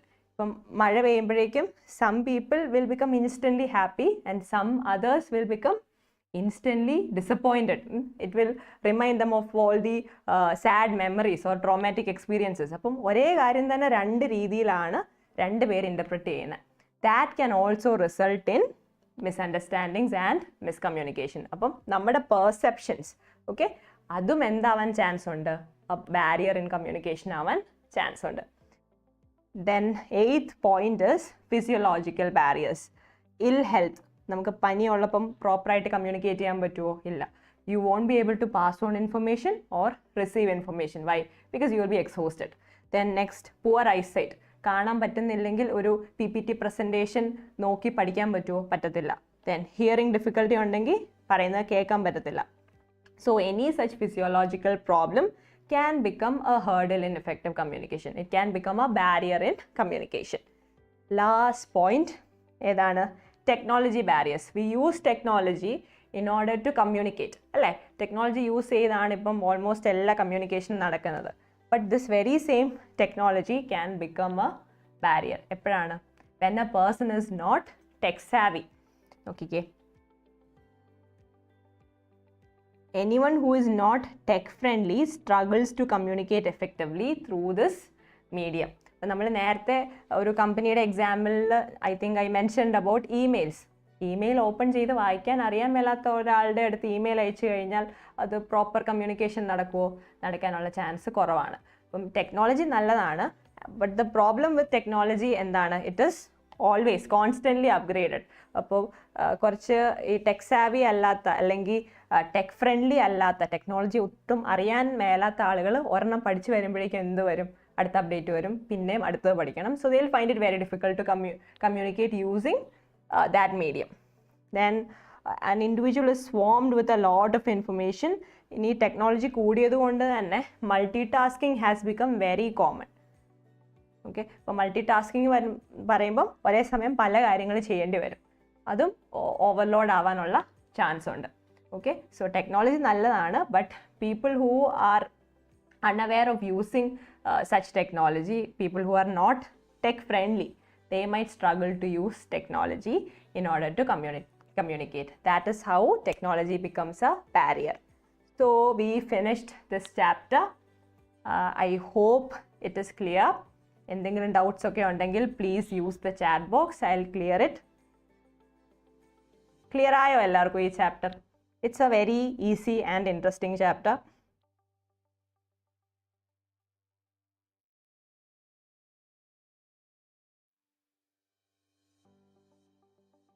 Okay, if you guys don't have any doubts or questions, we'll take a small break.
Okay, now we are going to start the next chapter, comprehension passages. നിങ്ങൾ ചെറിയ class തൊട്ട് ചെയ്യുന്ന കാര്യമാണ്, and this is going to be a sure question for your exam as well.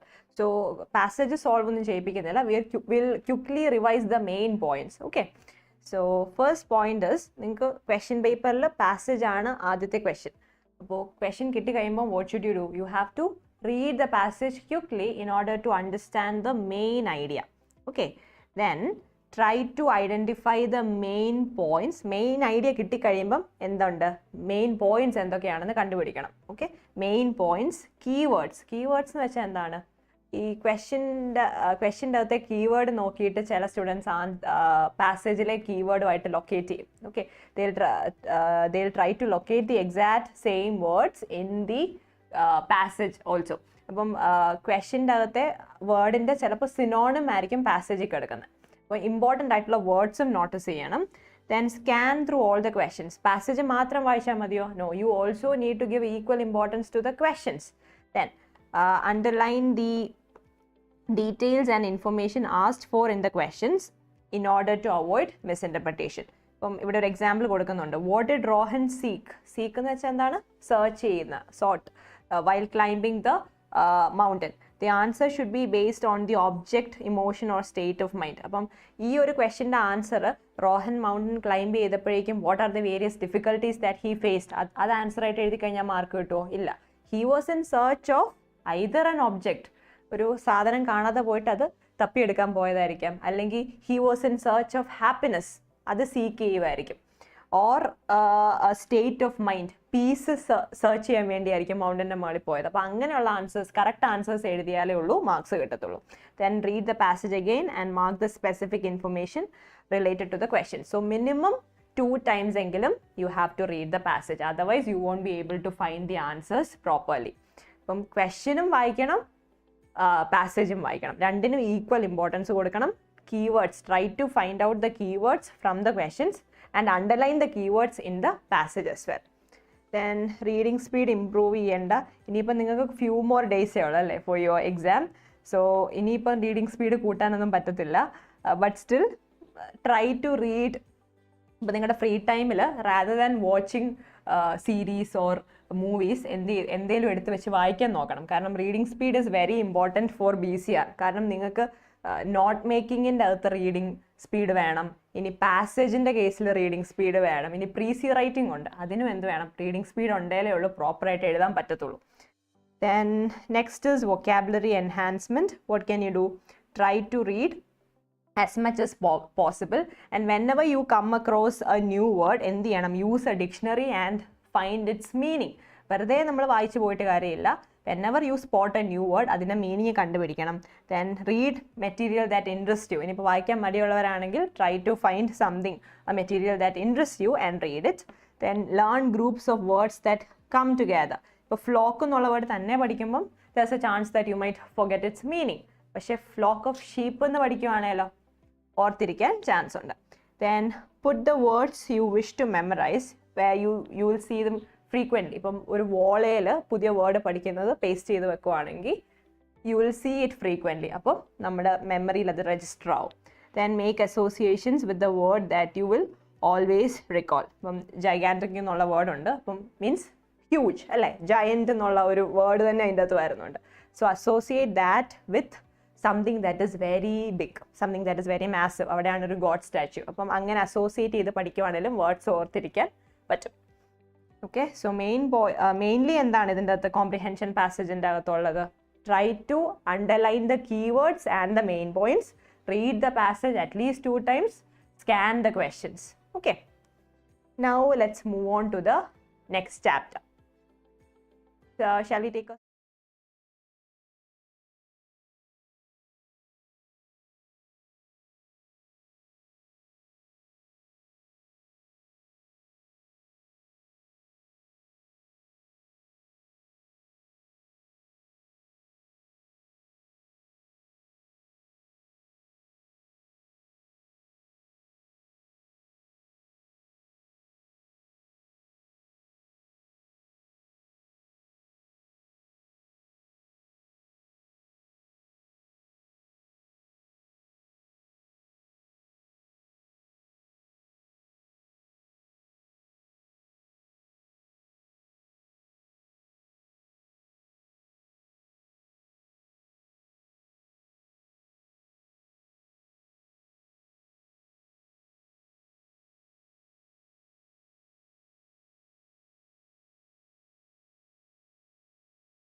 Okay, next we are going to discuss about the format of formal letters. There are different types of letters that you need to learn. Okay, adinte ellam formats aanu ini discuss cheyan povune. So what are the most important points that you need to remember? You have to use a specified format. Ningal school padicha format aayittu നിങ്ങളുടെ ഇപ്പോഴത്തെ ഈ BCRന്റെ text ബുക്കിൽ കിടക്കുന്ന ഫോമാറ്റിന് there are a few changes, അല്ലെ slight differences ഉണ്ട്. So make sure that you are not following the old format that you learned in school. Learn this new format കേട്ടോ. ഈ format ആണ് എക്സാമിന് ഫോളോ ചെയ്യാൻ എക്സ്പെക്ട് ചെയ്യുന്നത്. So learn this format. Leave a line or additional space between paragraphs since no indentation is followed. What is the meaning of indentation? ഒരു margin വരച്ചിട്ട് നമ്മൾ എന്ത് ചെയ്യും, കുറച്ച് ഒരു there is a space between mostly, okay, ചില ബുക്സിൻ്റെ അകത്തൊക്കെ നിങ്ങൾ ശ്രദ്ധിച്ചിട്ടുണ്ടാവും, ഒരു ഫസ്റ്റ് വേർഡ് ഇപ്പം ബെയർ എന്നുള്ള വേർഡ് ഇവിടുന്ന് ഒരു സ്പേസ് ഉണ്ട് ഫസ്റ്റ് വേർഡും മാർജിനും തമ്മിൽ. പക്ഷെ when you are writing answers for your exam മാർജിൻ്റെ അടുത്തുനിന്ന് തന്നെ വേണം സ്റ്റാർട്ട് ചെയ്യാൻ, ഇങ്ങനെ വേണം സ്റ്റാർട്ട് ചെയ്യാൻ. That's how they expect you to do it. അപ്പോൾ ഇവിടെ ഇൻഡൻറ്റേഷൻ ഫോളോ ചെയ്യുന്നില്ല. ഈ ഒരു സ്പേസിനെയാണ് എന്ത് വിളിക്കുന്നത്, ഇൻഡൻറ്റേഷൻ എന്ന് വിളിക്കുന്നത്. സോ യു ആർ നോട്ട് ഇൻഡൻറ്റിങ്, നേരെ മാർജിൻ്റെ അടുത്ത് തന്നെയാണ് സ്റ്റാർട്ട് ചെയ്യുന്നത്. അങ്ങനെ ചെയ്യുന്നത് കൊണ്ട് ഈ പാരഗ്രാഫ്സ് തമ്മിൽ എന്ത് ഇടണം, കുറേ ഒരു 1 ലൈൻ വിടണം.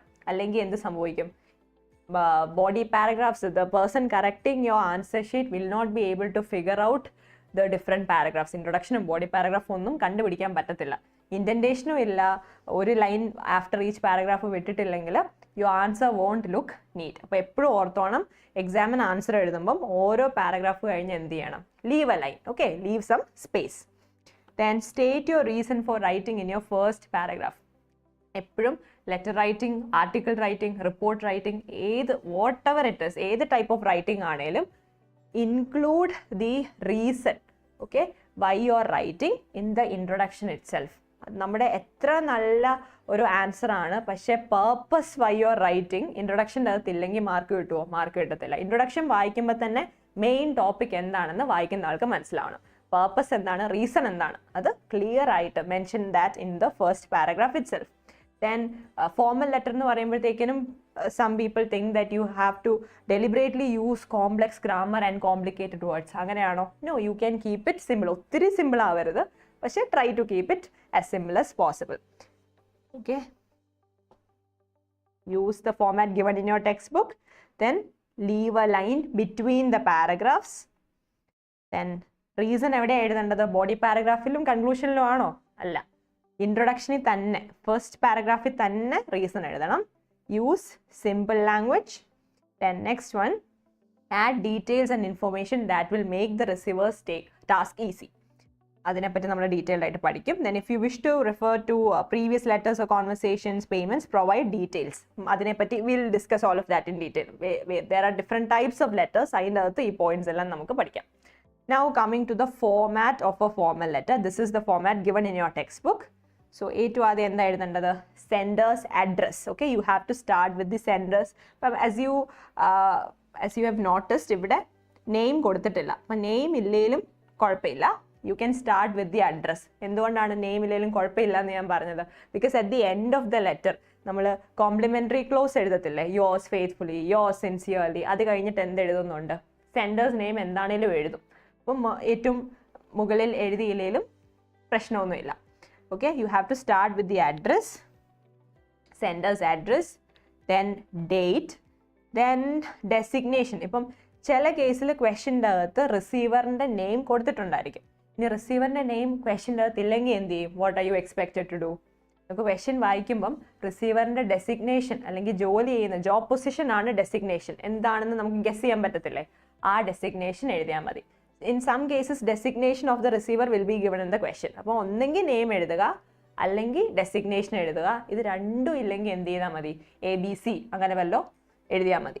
And then the address of the receiver. Okay, address ആരാണ്, റിസീവർ. ഓക്കെ, ദെൻ ഇവിടെയാണ് ചേഞ്ച് ഉണ്ട് എന്ന് ഞാൻ പറഞ്ഞത്. നിങ്ങൾ സ്കൂളിൽ പഠിച്ചേക്കുന്ന ഫോമാറ്റിൻ്റെ അകത്ത് ആദ്യം സബ്ജക്റ്റ്, അത് കഴിഞ്ഞ് salutation. When I was in school ഈ ഒരു ഫോമാറ്റ് ആയിരുന്നു, ബട്ട് റീസെൻ്റ്ലി ചേഞ്ച് ചെയ്തു. Now you have to write the salutation first. Respected sir എന്ന് പറഞ്ഞ് അല്ലെങ്കിൽ ഡിയർ സർ ഓർ മാഡം ആ salutation എഴുതി കഴിഞ്ഞ് വേണം എന്ത് എഴുതാൻ, subject എഴുതാൻ. So if you write the subject before salutation, you won't get marks. Okay, and another mistake that I have noticed, that most students make this mistake, letter എഴുതുമ്പം from എന്ന് എഴുതും, from, അത് കഴിഞ്ഞിട്ട് പിന്നെ ഇവിടെ വരുമ്പോൾ to, അങ്ങനെ എഴുതേണ്ട ആവശ്യമുണ്ടോ? അങ്ങനെ എഴുതേണ്ട ആവശ്യമില്ല. ഡയറക്ട്ലി നെയിം അഡ്രസ് എഴുതി പോവാം, ഫ്രം ടു എന്നൊന്നും എഴുതേണ്ട ആവശ്യമില്ല. Then never write salutation after the subject. Salutation is immediately followed by the subject. Okay, അത് മാറിപ്പോകരുത്. Then content of a letter, it is always divided into minimum of 3 paragraphs. Okay, there is an introduction, a body paragraph and a conclusion. Okay, content is divided into 3. ഏതൊക്കെയാണ്? Introduction. ഇൻട്രൊഡക്ഷൻ്റെ അകത്ത് എന്താ ചെയ്യേണ്ടത്? What are you expected to do in the introduction? നമ്മൾ already പഠിച്ചായിരുന്നു. What was it?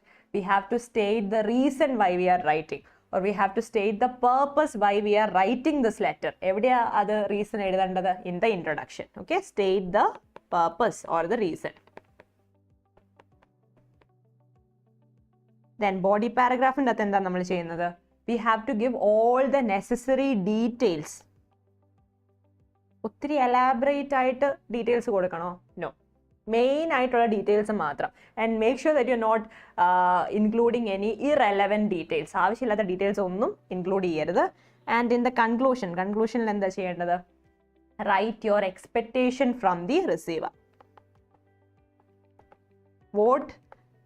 what you want the receiver to do, അതാണ് ഇവിടെ എഴുതേണ്ടത്, കൺക്ലൂഷൻ്റെ അകത്ത് എഴുതേണ്ടത്. ഓക്കെ,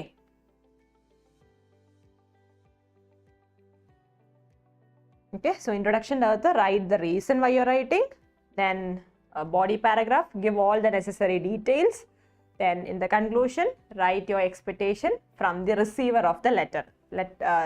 ലെറ്റർ റിസീവ് ചെയ്യുന്ന ആൾ എന്ത് ചെയ്യാനാണ് നമ്മൾ ആഗ്രഹിക്കുന്നത്, അത് വേണം കൺക്ലൂഷൻ്റെ അകത്ത് എഴുതാൻ. then after writing the conclusion you have to write a complimentary close. yours sincerely. ഇവിടെയും ഒത്തിരി പേര് yours your എഴുതിയിട്ട് അപ്പോസ്ട്രഫി എസ്. ഇത് കറക്റ്റ് ആണോ? This is incorrect. ഇങ്ങനെ എഴുതരുത്, അപ്പോസ്ട്രഫി ഒന്നുമില്ല. This is how you write yours. Okay, ഇതൊക്കെ ചെറിയ ചെറിയ മിസ്റ്റേക്സ് ആണ്, ബട്ട് മാർക്സ് പോകാൻ ചാൻസ് ഉണ്ട്. So make sure that you are not making such mistakes. Then signature എന്ന് ഉദ്ദേശിക്കുന്നത് നമ്മുടെ സൈൻ ആണോ? അല്ല, നെയിം ആണ് കേട്ടോ.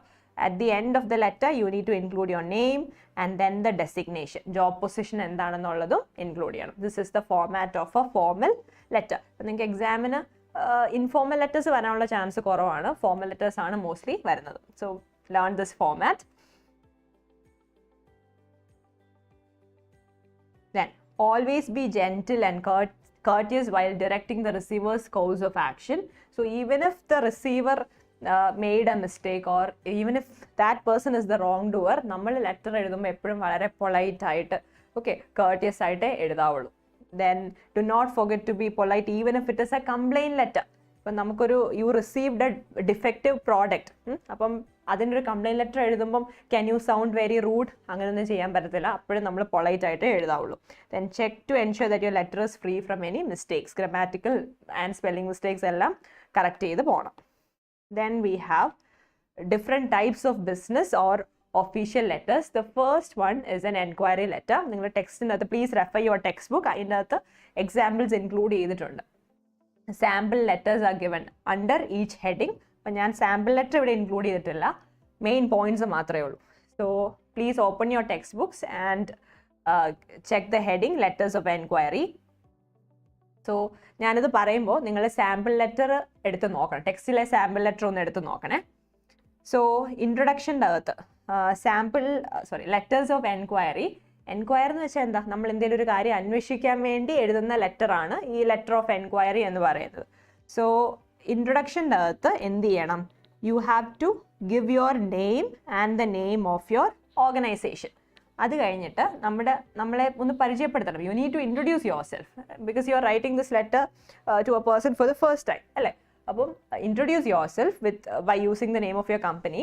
അത് കഴിഞ്ഞിട്ട് provide the details about the subject of enquiry. So introduce yourself, that is the first point. Second point, include your demands.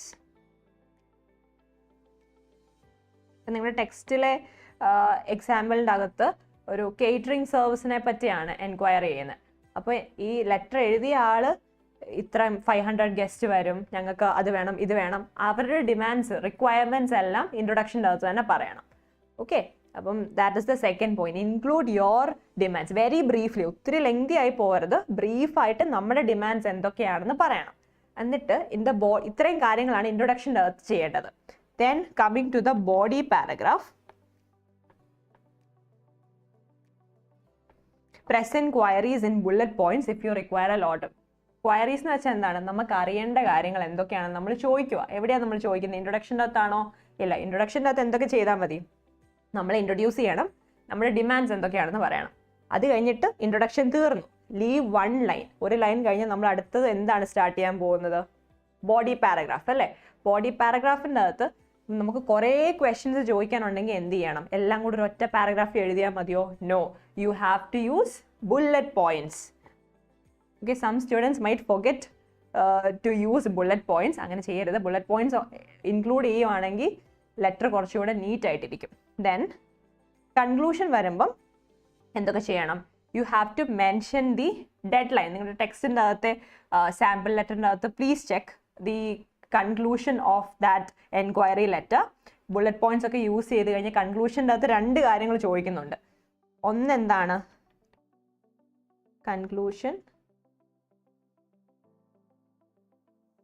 a rough estimate. Okay, catering സർവീസിനെ പറ്റിയാണ് ടെക്സ്റ്റ് ബുക്കിൽ കിടക്കുന്നത്. അപ്പം അറൗണ്ട് എത്ര രൂപയാകും? ഒരു റഫ് എസ്റ്റിമേറ്റ് ചോദിക്കുന്നുണ്ട്.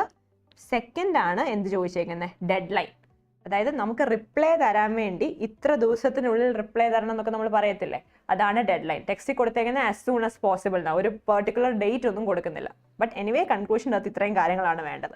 സോ ലെറ്റർ ഓഫ് എൻക്വയറിക്കകത്ത് ഇൻട്രൊഡക്ഷൻ്റെ അകത്ത് you need to introduce yourself and state your requirements or your demands. Where in the introduction, in the body paragraph you are asking questions അല്ലേ, നമ്മുടെ queries ആണ് നമ്മൾ body പാരഗ്രാഫിൽ എഴുതുന്നത്.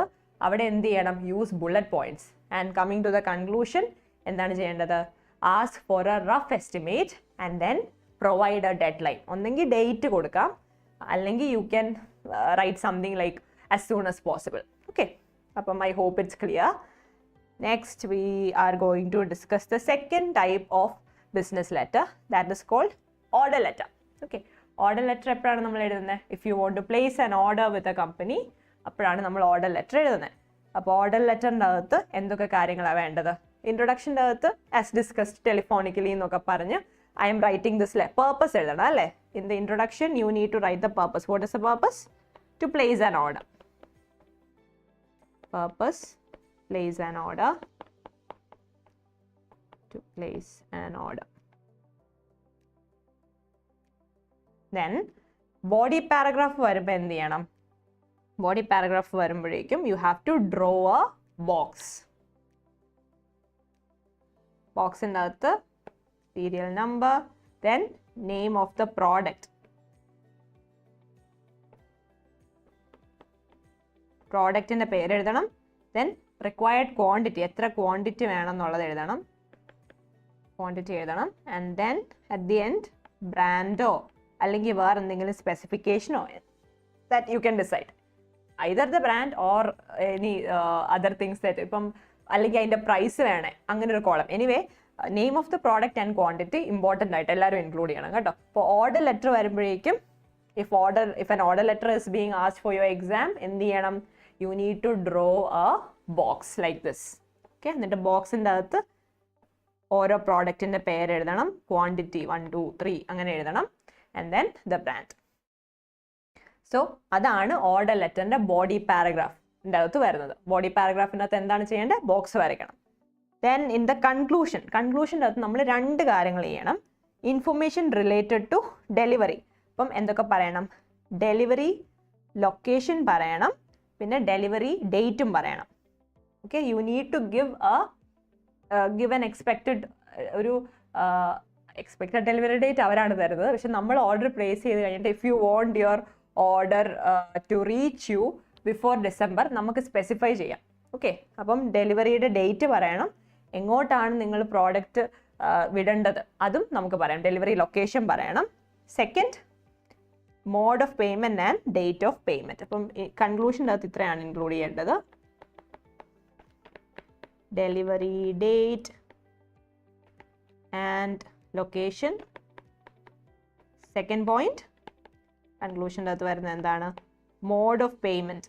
Google Pay ആണോ അതോ ബാങ്ക് ട്രാൻസ്ഫർ ആണോ check ആണോ, ഏത് മോഡ് ഓഫ് പേയ്മെൻ്റ് ആണ് നമ്മൾ പ്രിഫർ ചെയ്തെന്നുള്ളത് പറയണം.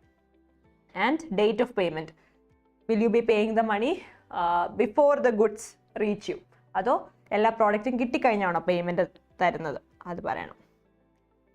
And date of payment. Date of payment, ഇത്രയും കാര്യങ്ങളാണ് കൺക്ലൂഷൻ്റെ അകത്ത് ഇൻക്ലൂഡ് ചെയ്യേണ്ടത്. Okay, if you have your textbooks with you, try to write it down. Okay, textbook in the side lo, അല്ലെങ്കിൽ if you have your notebook with you, please write it down in your notebook.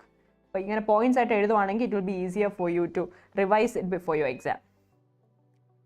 ഇത്രയും കാര്യങ്ങളാണ് order ലെറ്ററിൻ്റെ അകത്ത്. ഇൻട്രൊഡക്ഷൻ്റെ അകത്ത് purpose, then body paragraph വരുമ്പോൾ draw a box like this.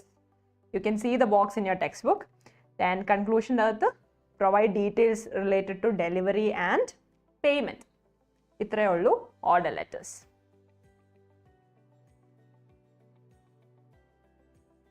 Then we have letters of complaint letter. Okay, complaint letter എങ്ങനെ എഴുതുന്നതെന്നാണ് അടുത്തത്. So in the introduction അകത്ത് എന്താ എഴുതണ്ടേ? As always, purpose by your writing. എന്താണ്? കംപ്ലൈൻറ്റ് അല്ലേ? So complaint ആണെന്നുള്ളത് എവിടെ തന്നെ എഴുതണം? ഇൻട്രൊഡക്ഷൻ്റെ അകത്ത് തന്നെ എഴുതണം.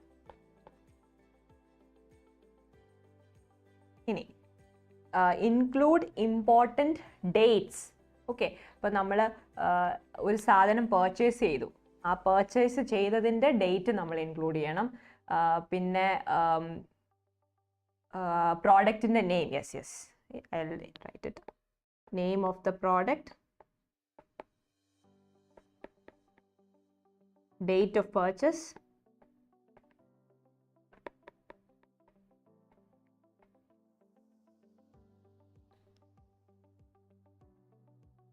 അപ്പം നിങ്ങളുടെ ഐ തിങ്ക് നിങ്ങളുടെ ടെക്സ്റ്റിൽ എയർ കണ്ടീഷണേഴ്സിൻ്റെ ഒരു എക്സാമ്പിളാണ് കൊടുത്തേക്കുന്നത്. അപ്പോൾ അവിടെ കംപ്ലൈൻ്റ് ആയിട്ട് പറഞ്ഞേക്കുന്നത് അവർക്ക് സർവീസ് പ്രോഡക്റ്റിന് കംപ്ലൈൻ്റ് അല്ല, സർവീസിനെ കുറിച്ചുള്ള കംപ്ലൈൻ്റ് ആണ് ടെക്സ്റ്റിൽ കൊടുത്തേക്കുന്നതിൻ്റെ അകത്ത്. So name of the product is given, the order comprises of 2 ton split air conditioners, അങ്ങനെയൊക്കെ കൊടുത്തിട്ടുണ്ട്. ഓക്കെ, ഡേറ്റ് ഓഫ് പർച്ചേസ് പറയുന്നുണ്ട്, പിന്നെ ഒരു നമ്പർ കൊടുക്കുന്നുണ്ട്, അതും ഇൻക്ലൂഡ് ചെയ്യണം. Then we have in the body paragraph വരുമ്പോഴാണ് ബോഡി പാരഗ്രാഫിൻ്റെ അകത്ത് you have to give a clear and detailed description of the problem. ഇൻട്രൊഡക്ഷൻ്റെ അകത്ത് ഇത്രയും കാര്യങ്ങൾ ചെയ്യണം. കംപ്ലൈൻറ്റ് ലെറ്റർ ആണെന്നുള്ളത് എടുത്ത് പറയണം. ദെൻ ബോഡി പാരഗ്രാഫിൻ്റെ അകത്ത് give A detailed description of the problem that you are facing. Okay, എന്താണ് പ്രശ്നം എന്നുള്ളത് ഡീറ്റെയിൽസ് എവിടെയാണ് പറയേണ്ടത്? ബ്രീഫായിട്ട് ഇൻട്രൊഡക്ഷനിൽ പറയണം, എക്സ്ട്രാ ഡീറ്റെയിൽസ് എല്ലാം ബോഡി പാരഗ്രാഫിൻ്റെ അകത്ത് പറയണം. ആൻഡ് ദെൻ ബോഡി പാരഗ്രാഫിൻ്റെ അകത്ത് അടുത്തത് എന്താണ് പറയേണ്ടത്? details of what action you have taken up till now to solve the problem. If you have already contacted the service center, അത് നമുക്ക് ഇൻക്ലൂഡ് ചെയ്യാം. അല്ലെങ്കിൽ നിങ്ങൾ സ്വന്തമായിട്ട് ഈ പ്രോഡക്റ്റ് ഫിക്സ് ചെയ്യാൻ നോക്കി, you try to fix it on your own, അതും വേണേൽ ലെറ്ററിൻ്റെ അകത്ത് ഇൻക്ലൂഡ് ചെയ്യാം. Then coming to the conclusion വരുമ്പോഴേക്കും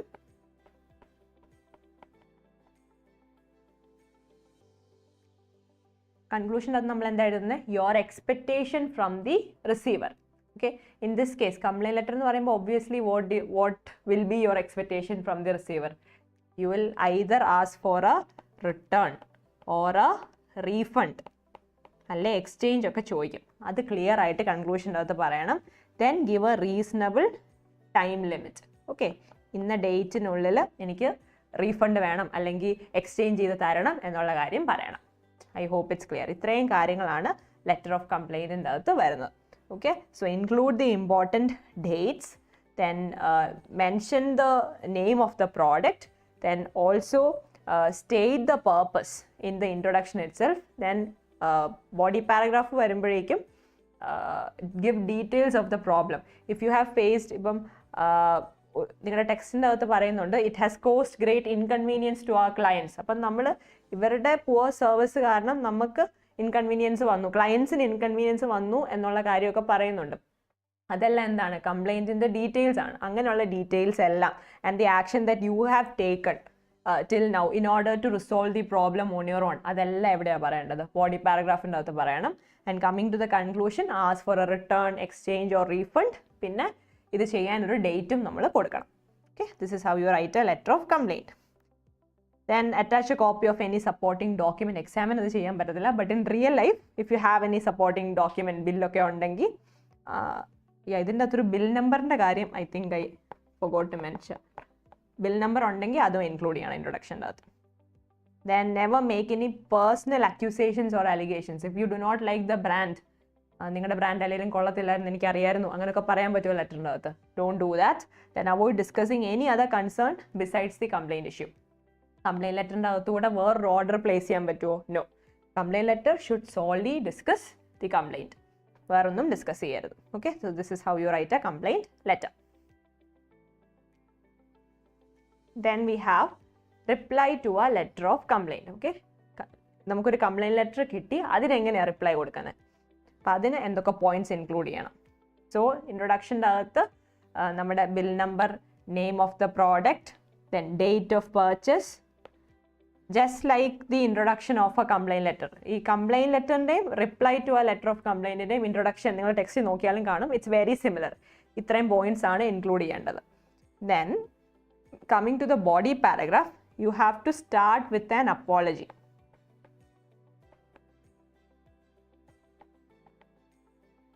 Okay, you have to apologize. Then acknowledge and apologize for any error that occurred at your end. Address clearly and specifically the problems and issues brought up by the customer. ഇപ്പം complaint ലെറ്ററിൻ്റെ അകത്ത് പല പ്രോബ്ലംസിനെ പറ്റി discuss ചെയ്യുന്നുണ്ടായിരിക്കും. നമുക്ക് ഇഷ്ടമുള്ള 1-2 എണ്ണത്തിന് reply കൊടുത്താൽ മതിയോ? No, you have to address each and every problem raised by the customer and then you need to apologise. പിന്നെ as the customer they have the right to know what went wrong, അല്ലേ? അവർക്ക് അറിയാനുള്ള right ഉണ്ട്. So എന്ത് ചെയ്യണം? You need to explain what happened. Explain what went wrong.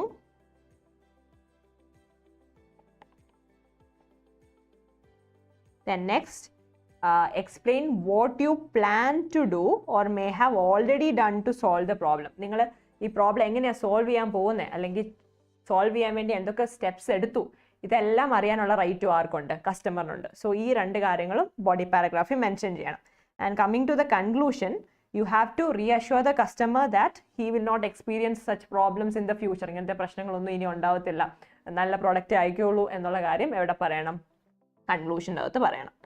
കൺക്ലൂഷൻ്റെ അകത്ത് പറ്റുവാണെങ്കിൽ ഒന്നുകൂടെ ഒന്ന് അപ്പോളജൈസും ചെയ്യണം. Okay, apologise once again and then second ഇതാണ് assure the customer that he will not experience such problems in the future. Okay, so introduction is very similar to that of a complaint letter. Same points ഒക്കെ തന്നെ, bill numberും date of purchase, name of product, അങ്ങനത്തെ points ആണ് ഇൻട്രൊഡക്ഷൻ്റെ അകത്ത് വരുന്നത്. But coming to the body paragraph എന്തൊക്കെയാണ് difference വരുന്നത്? Body paragraph of a reply to a letter of കംപ്ലൈൻറ്റിൻ്റെ അകത്ത് മേജറായിട്ട് ഏതൊക്കെ പോയിന്റ്സ് വരും? First, apologise. Second, address all the problems raised by the customer. Then third, explain what went wrong. എന്തുകൊണ്ട് അങ്ങനെ ഒരു പ്രശ്നം ഉണ്ടായെന്നുള്ളത് പറയണം. Fourth point, tell them what you're planning to do in order to solve the problem. Then in the conclusion, apologize once again and then assure the customer that he will never experience such problems in the future. ഇത്രയും കാര്യങ്ങളാണ് ചെയ്യേണ്ടത്. Then we have promotion letters. Promotion letter ഒരു പുതിയ shop തുടങ്ങി, അല്ലെങ്കിൽ എന്തെങ്കിലും ഒരു നല്ല ചേഞ്ച് വന്നു, അത് കസ്റ്റമേഴ്സിനെ അറിയിക്കണം, അതിനുവേണ്ടി അയക്കുന്നതാണ് promotion letters. So you have to use business English. Then avoid fancy jargon, ഈ സബ്ജക്ട് സ്പെസിഫിക് ടെർമിനോളജീസ് ഒന്നും യൂസ് ചെയ്യരുത്. Then promotion letters, usually people do not like reading promotion letters, so try to keep it very short. Discuss only promotions, വേറൊന്നും ചെയ്യരുത്. Personal topics should not be included. Then subject should be very clear and precise. Then sales letter, അതിൻ്റെ കേസിലും formal language തന്നെ use ചെയ്യണം. Formal salutations വേണം. Then content should be sales specific and extra details and information should not be included. Personalized comments, ഞാൻ ഈ product use ചെയ്തു and it felt really good, നല്ല experience ആയിരുന്നു, അങ്ങനെ നമ്മുടെ പേഴ്സണൽ കോമൻസ് ഒന്നും ഇൻക്ലൂഡ് ചെയ്യരുത്. പുതിയ പ്രോഡക്റ്റ് ആണെങ്കിൽ mention it's features and benefits, എല്ലാം എക്സ്പ്ലെയിൻ ചെയ്യരുത്. അങ്ങനെ ഒരു പുതിയ പ്രോഡക്റ്റിൻ്റെ എല്ലാ ഡീറ്റെയിൽസും കൊടുത്തു കഴിഞ്ഞാൽ കസ്റ്റമർ നമ്മുടെ അടുത്ത് വരത്തില്ല, അങ്ങനെ ചെയ്യരുത്. Then pay attention to the target audience. അപ്പം നിങ്ങളുടെ ഈ promotion letters and sales letters almost similar ആണ്. നിങ്ങൾ ടെക്സ്റ്റ് നോക്കി കഴിയുമ്പോഴേക്കും ഭയങ്കര സിമിലർ ആയിട്ട് തോന്നും, വെരി സട്ടിൽ ഡിഫറൻസസ് മാത്രമേ ഉള്ളൂ. ദെൻ സോ ഇൻട്രൊഡക്ഷൻ വരുമ്പോഴേക്കും you have to mention the purpose. ഇപ്പം ടെക്സ്റ്റിലെ ഒരു എക്സാമ്പിൾ ബാങ്കിൻ്റെ 100th ബ്രാഞ്ച് ഓപ്പൺ ചെയ്യുന്നതിനെ പറ്റിയാണ്. ഓക്കെ, സോ അതാണ് റീസൺ എന്നുള്ളത്. പ്രൊമോഷൻ ആണെന്ന് വായിക്കുന്ന ആൾക്ക് മനസ്സിലാവണം. ഓക്കെ, അത് പറയണം. Then body paragraph വരുമ്പോഴേക്കും you can talk about the extra benefits for the customers.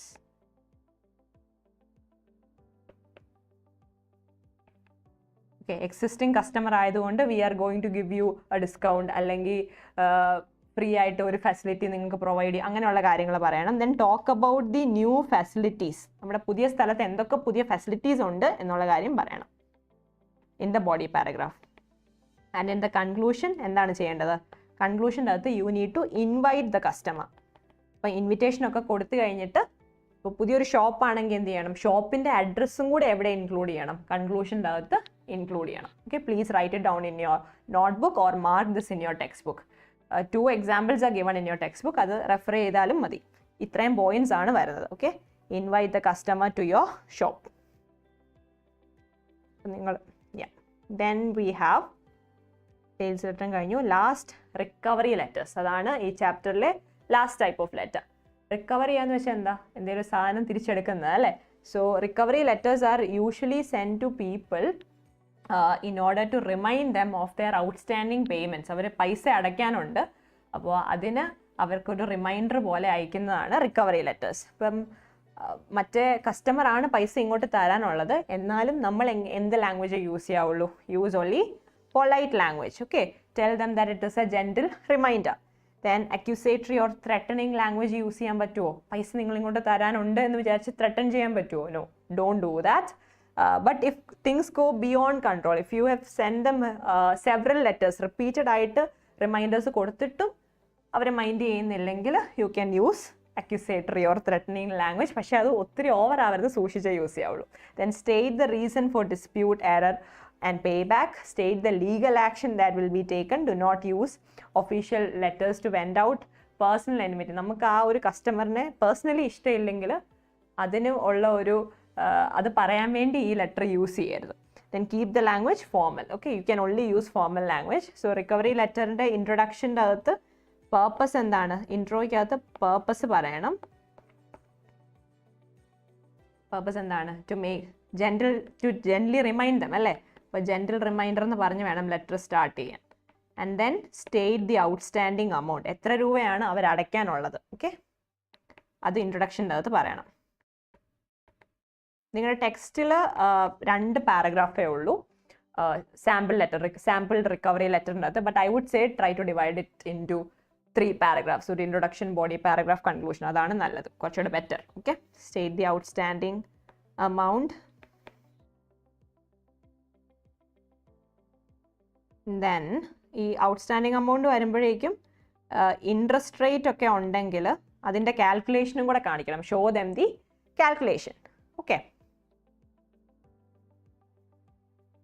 പിന്നെ coming to the body paragraph. Body paragraph വരുമ്പോഴേക്കും give them mention about the previous due date. Our due date, നേരത്തെ due ഡേറ്റിന് മുമ്പ് അടയ്ക്കാത്തത് കൊണ്ടാണ് നമ്മളിപ്പോൾ letter അയക്കുന്നത്. So mention about the previous due date. Then give them a new due date. പുതിയൊരു due date കൊടുക്കണം, എന്നിട്ട് ആ ഡേറ്റിനുള്ളിൽ അടയ്ക്കണം എന്നൊക്കെ പറയണം. Okay, where in the body paragraph. Then mention about the legal action that will be taken. You can do that either in the conclusion or at the end of the body paragraph. Okay, then conclusion അകത്ത് acknowledge the receipt of this letter എന്ന് പറഞ്ഞ് conclude ചെയ്താൽ മതി. ഇത്രയും കാര്യങ്ങൾ minimum വരണം. recovery letter. Okay, so we have finished this chapter. It's a very easy chapter. Business letters, our topic, it might be new to you, but you already know the format of a letter. But business letters and the different letters and other different points are varna. So if you നമ്മൾ points ഓരോന്നായിട്ട് ഇപ്പോൾ discuss ചെയ്തു, ഇത് മാത്രം പഠിച്ചു വെക്കുകയാണെങ്കിൽ തന്നെ നിങ്ങൾക്ക് എക്സാമിന് പ്രോപ്പറായിട്ട് ലെറ്റർ എഴുതാൻ പറ്റും. Okay, so I am insisting you to learn these points. Okay, that's it. So now let's take a short break and we'll resume after that.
Okay, I'm back. We are going to start the next chapter, note making. Note making is also a very important chapter. കാരണം നിങ്ങളുടെ previous years question papers എടുത്ത് നോക്കുവാണെങ്കിൽ comprehension passages, note making, then questions from the first chapter, പിന്നെ ഗ്രാമറിൻ്റെ ഒരു chapter ഉണ്ട്. ഇതിൻ്റെ അകത്തുനിന്ന് questions എല്ലാ ഇയറിലും ചോദിച്ചിട്ടുണ്ട്. ഓക്കെ, അപ്പോൾ നോട്ട് മേക്കിങ്ങും ഒരു കമ്പൽസറിലി ആയിട്ട് പഠിക്കേണ്ട ഒരു ടോപ്പിക്കാണ് and it is going to be a sure question. So please don't skip this chapter as well. So we are going to start with the strategies for effective note making. So just like comprehension passages, note മേക്കിങ്ങിൻ്റെ passage കിട്ടുമ്പോഴും you have to read it at least how many times? 2 times. Okay, so read the passage at least twice. അപ്പം ഒരു main idea എന്താണെന്ന് കണ്ടുപിടിക്കണം. Main idea എന്തിനാണ് കണ്ടുപിടിക്കുന്നത്? You have to make that as the heading. നമ്മുടെ heading main ഐഡിയനെ base ചെയ്തായിരിക്കണം. ഒരു പാസേജിൻ്റെ അകത്ത് there is going to be a main idea and several sub headings, അല്ലേ? സബ് ഹെഡിങ്സിനുള്ള സബ് ടോപ്പിക്സും കാണും. അപ്പോൾ സബ് ടോപ്പിക് കൊണ്ട് മെയിൻ ഹെഡിങ് ആക്കാൻ പറ്റുമോ? ഇല്ല. അപ്പോൾ മാർക്ക് പോകും. മെയിൻ ഐഡിയ വേണം എപ്പോഴും ഹെഡിങ് ആക്കാൻ. Okay, then look at how the main idea has been presented and developed. Normally there are 3 or 4 subordinate or associated ideas. You can frame subheadings based on these. Okay, so when you read the passage, find out the main idea and the ഒരു main ടോപ്പിക്കും ഉണ്ട്, sub ടോപ്പിക്സും ഉണ്ട്. Okay, so main idea എന്ത് ചെയ്യണം? നമ്മുടെ main heading ആക്കണം.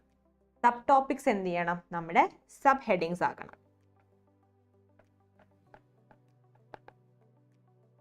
Then look at how the main idea has been presented and developed. Normally there are 3 or 4 subordinate or associated ideas. Subordinate or associated ideas എന്ന് വെച്ചാൽ എന്താ? Sub topics. അതാണ് ഇവിടെ ഉദ്ദേശിക്കുന്നത്. എല്ലാ പാസേജിൻ്റെ അകത്തും ഒരു മെയിൻ ഐഡിയ കാണും, അത് റിലേറ്റഡ് ആയിട്ടുള്ള കുറച്ച് സബ് ടോപ്പിക്സ് കാണും. മിനിമം എത്ര എണ്ണം കാണും? 3 എണ്ണം കാണും. സോ നോട്ട് മേക്കിങ്ങിന് how many sub headings do you require to write? At least 3 to 4 sub headings വേണം നോട്ട് മേക്കിങ്ങിൻ്റെ അകത്ത്. Okay, then you can frame the sub headings based on these. അത് നമ്മൾ ഓൾറെഡി പറഞ്ഞു. Then ignore the information or points which are less important. Be as brief and specific as possible.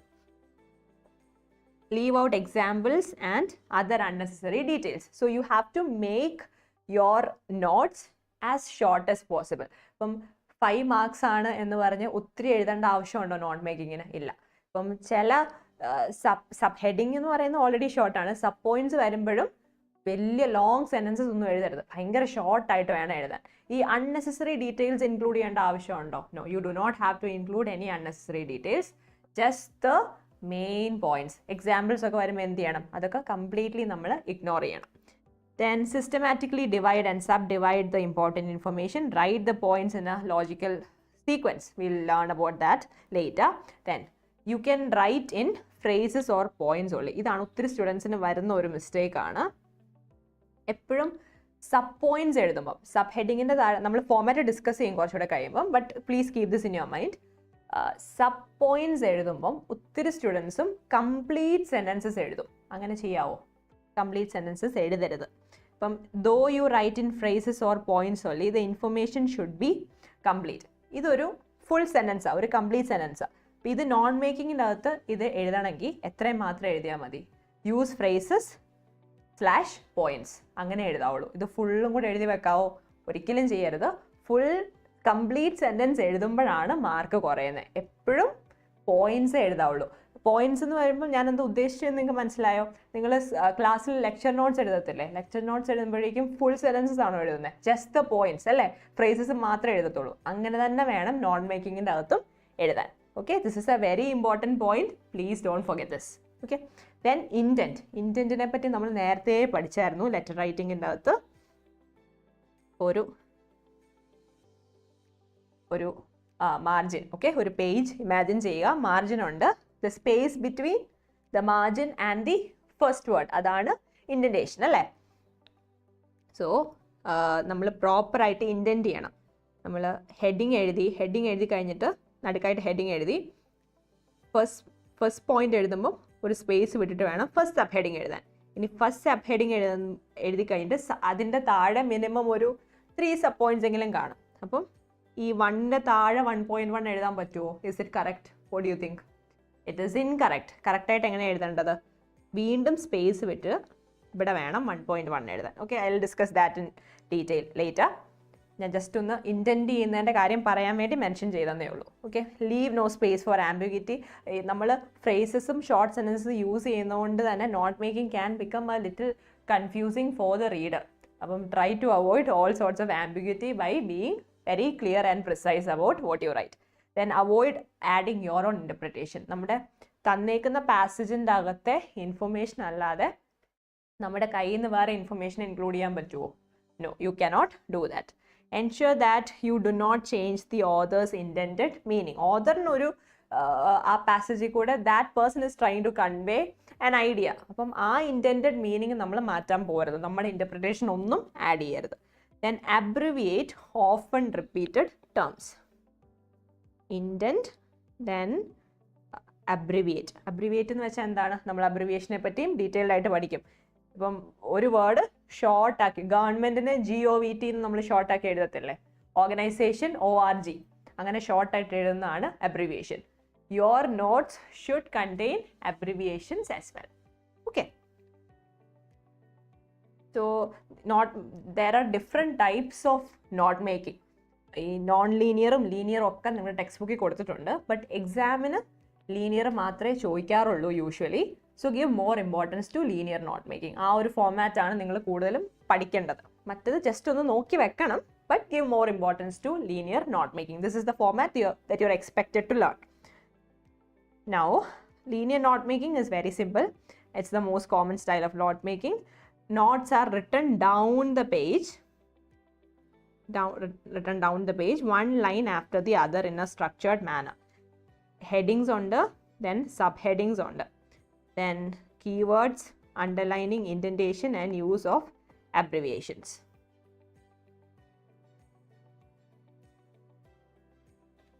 ഇനി നമ്മൾ ഈ abbreviation കഴിഞ്ഞ് I want to add one more point.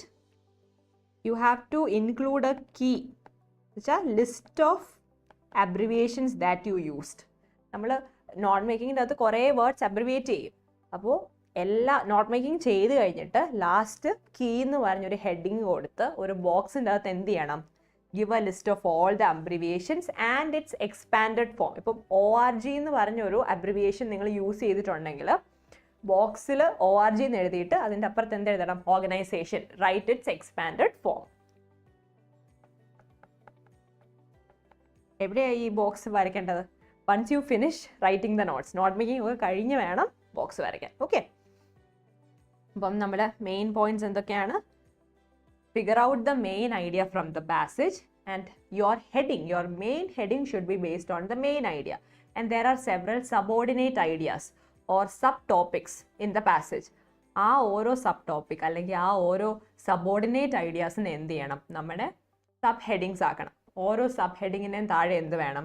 Sub points വേണം. ഇതെല്ലാം എഴുതുമ്പം there should be a logical order and make sure that you are indenting. Okay, intent ചെയ്തേ എഴുതാവുള്ളൂ. എങ്ങനെയാണ് intent ചെയ്യുന്നതെന്ന് ഞാൻ ഇനി പഠിപ്പിക്കും.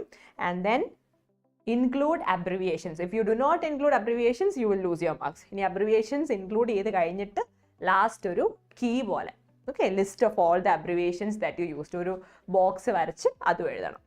ഓക്കെ, ഇത്രയാണ് note making. Now coming to the format, please listen carefully. ഇതിൻ്റെ ഫോമാറ്റാണ് പഠിപ്പിക്കാൻ പോകുന്നത്. ഫോമാറ്റിൻ്റെ അകത്ത് നടുക്കായിട്ട് സ്റ്റാർട്ടിങ് നമ്മുടെ എല്ലാ നോട്ട് മേക്കിങ്ങിനും എന്ത് വേണം? ഹെഡിങ് അല്ലേ മാർക്ക് കിട്ടുമോ? ഇല്ല, ഹെഡിങ് ഇല്ലെങ്കിൽ മാർക്ക് പോവും. So include A main heading.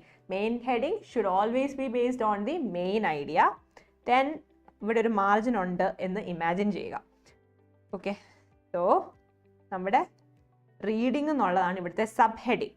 അപ്പം ഈ മാർജിൻ്റെ അടുത്ത് നിന്ന് കുറച്ച് സ്പേസ് വിട്ടിട്ടുണ്ടല്ലേ? വേണേൽ കുറച്ചുകൂടെ മാറ്റാം. Okay, so there is a space between the margin and the subheading. ഇനി സബ്ഹെഡിങ്ങിൻ്റെ താഴെ തന്നെ, ഈ എയുടെ താഴെ തന്നെ A.1 എന്ന് എഴുതുവാണെങ്കിൽ ദാറ്റ് ഈസ് ഇൻകറക്റ്റ്. അങ്ങനെ എഴുതരുത്. എന്ത് ചെയ്യണം? കണ്ടോ, ഇവിടെ വീണ്ടും സ്പേസ് വിട്ടിട്ടുണ്ട്. This is how you have to indent. അവിടെ ഇൻറ്റൻറ്റ് ചെയ്തു. ഇനി this is the subheading and this is the subpoint. ഇനി ഈ subpointനും വേറെ subpoint ഉണ്ട്. That is called sub-subpoint. Sub-subpoint വരുമ്പോൾ വീണ്ടും എന്ത് ചെയ്യണം? വീണ്ടും ഇൻഡെന്റ് ചെയ്യണം. Okay. Margin, subheading, then you have to indent again. ഈ സബ്ഹെഡിങ്ങിൻ്റെ എസ് ഇല്ലേ, എസിൻ്റെ നേരെ അങ്ങനെ ഓർത്താൽ മതി. നമ്മൾ സബ്ഹെഡിങ് എഴുതുന്ന ആ വേർഡിൻ്റെ ഫസ്റ്റ് ലെറ്ററിൻ്റെ താഴെയായിട്ട് വേണം എന്തെഴുതാൻ? സബ് പോയിന്റ് എഴുതാൻ. ഓക്കെ, 1.1, 1.2. ചില സ്റ്റുഡൻസിന് A.1, A.2 അതാണ് ഈസി. ഫോർ അതേഴ്സ് 1.1, 1.2 അതാണ് കുറച്ചുകൂടി ഈസി. നിങ്ങൾക്ക് ഏതാണോ ഈസി അത് ഫോളോ ചെയ്തു. Okay, then sub point. ഇനി ഇതിനൊരു സബ് പോയിന്റ് ആഡ് ചെയ്യണം. എന്ത് ചെയ്യണം? ഈ എസിൻ്റെ താഴെ 1.2 അല്ലേ ഇവിടെ കിടക്കുന്നത്? 2.1, 1.2.3 എന്താണ്? Sub point. Okay, then you need to leave 1 line. എന്നിട്ട് ഈ 1ൻ്റെ താഴെ വേണം എന്ത് ആഡ് ചെയ്യാൻ? 2 ആഡ് ചെയ്യാൻ, which is the next sub heading. എന്നിട്ട് ഈ 1.1ൻ്റെ നേരെ താഴെ 1 അല്ല 2.2, 2.1.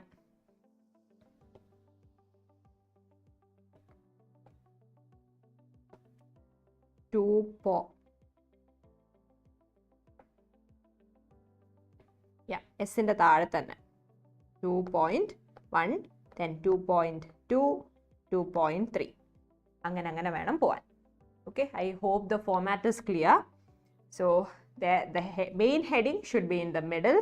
Then you need to add how many subheadings? At least 3 subheadings. Almost എല്ലാ പാസേജിൻ്റെ അകത്തും ഒരു 3 to 4 subheadingsനുള്ള സബ് ടോപ്പിക്സ് അല്ലെങ്കിൽ അസോസിയേറ്റ് ഓർ സബോർഡിനേറ്റ് ഐഡിയാസ് ഉണ്ടാവും. ഓക്കെ, സോ മിനിമം 3 subheadings വേണം. And then you need under each subheading try to include at least 2 sub points. ഇത് ഓരോന്ന് എഴുതുമ്പോഴും intent ചെയ്യുകയും വേണം. അപ്പോൾ ഒരു സ്പേസ് കണ്ടോ? ഈ സ്പേസ് ഉണ്ടോ എന്ന് ആൻസർ എഴുതുമ്പോൾ നോക്കണം. ദെൻ A.1 അതിൻ്റെ നേരെ താഴെയാണ് A.2 ഇട്ടേക്കുന്നത്. ഓക്കെ, A.2 കണ്ടോ? ഇവിടെ വീണ്ടും ഇൻറ്റൻറ്റ് ചെയ്തിട്ടുണ്ട്.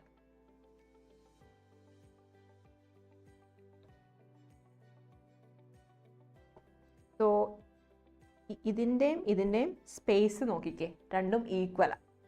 ഓക്കെ, ഇതിൻ്റെ നേരെ തന്നെയാണ്. ഇനി ഈ എയും ഈ ബിയും ഉള്ള സ്പേസ് കണ്ടോ? ഇതിൻ്റെ നേരെ താഴെ തന്നെയാണ് ബി എഴുതിയേക്കുന്നത്. ഈ A.1ൻ്റെ A.2 അതിൻ്റെ നേരെ താഴെ തന്നെയാണ് B.1 എഴുതിയേക്കുന്നത്. Okay, so this is how you indent. It is not that difficult. ഇങ്ങനെ പറയുമ്പോൾ കുറച്ച് ഡിഫിക്കൽട്ടായിട്ട് തോന്നും, പക്ഷെ നിങ്ങൾ ഒന്ന് എഴുതി നോക്കുവാണെങ്കിൽ U will understand how easy it is. Basically എന്താണ്? സബ് ഹെഡിങ് വരുമ്പോൾ ഒന്ന് ഇൻറ്റൻറ്റ് ചെയ്യണം, സബ് പോയിന്റ് വരുമ്പം വീണ്ടും ഒന്നുകൂടി ഒന്ന് ഇൻറ്റൻറ്റ് ചെയ്യണം, അതിൻ്റെ താഴെ ബാക്കി സബ് പോയിന്റ്സ് എഴുതണം. ദെൻ നെക്സ്റ്റ് സബ് ഹെഡിങ് വരുമ്പോൾ തിരിച്ചു പോകണം, മറ്റേ സബ് ഹെഡിങ്ങിൻ്റെ താഴെ തന്നെ എഴുതണം. എന്നിട്ട് സബ് പോയിന്റ് വരുമ്പോൾ വീണ്ടും ഇൻറ്റൻറ്റ് ചെയ്യണം. അത്രേ ഉള്ളൂ. It's very easy. Okay, then so ഇതിൻ്റെ അകത്ത് some tips are also given in the format. First you have to read at least twice. Identify the main idea, then try to find the important points. UL എന്ന് ഉദ്ദേശിക്കുന്നത് എന്താണ്? It's an abbreviation. Underline the important words. Then planning, theme, importance, time. Writing, subheadings വേണം. 3 to 4 subheadings minimum വേണം. Use phrases. Do not use complete sentences.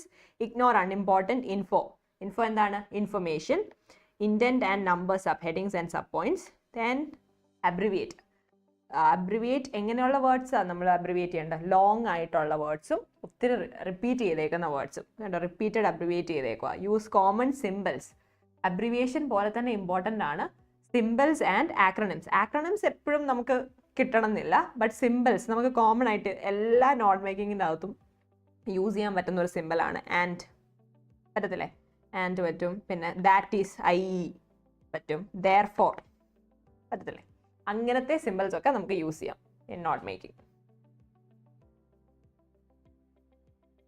then here are some tips that you can use in order to abbreviate words. What are the various ways in which we can abbreviate words? Adana ini parayan povunne. So note making in the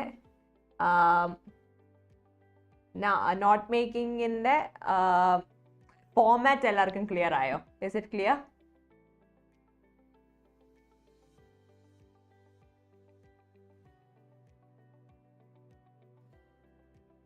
I hope it's clear. The format might seem a little complicated, but once you learn it, you will understand that it's very easy. All you need to do is indent.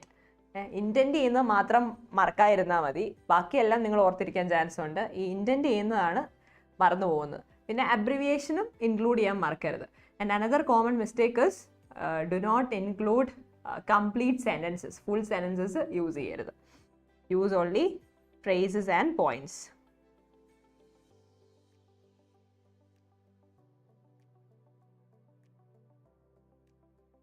Then the ways to abbreviate words. One way to shorten a word is to use only the first few letters of the word. So this is something that you already know. Information namukku short aaki info ennu parayam. Maximum, max. Statistics, stat, corporation, corp. Ingana namukku abbreviate cheyam. Endana? By using the first few letters of the word. Okay, that is one way in which you can abbreviate. Then second is by using the beginnings of the words with the final letter.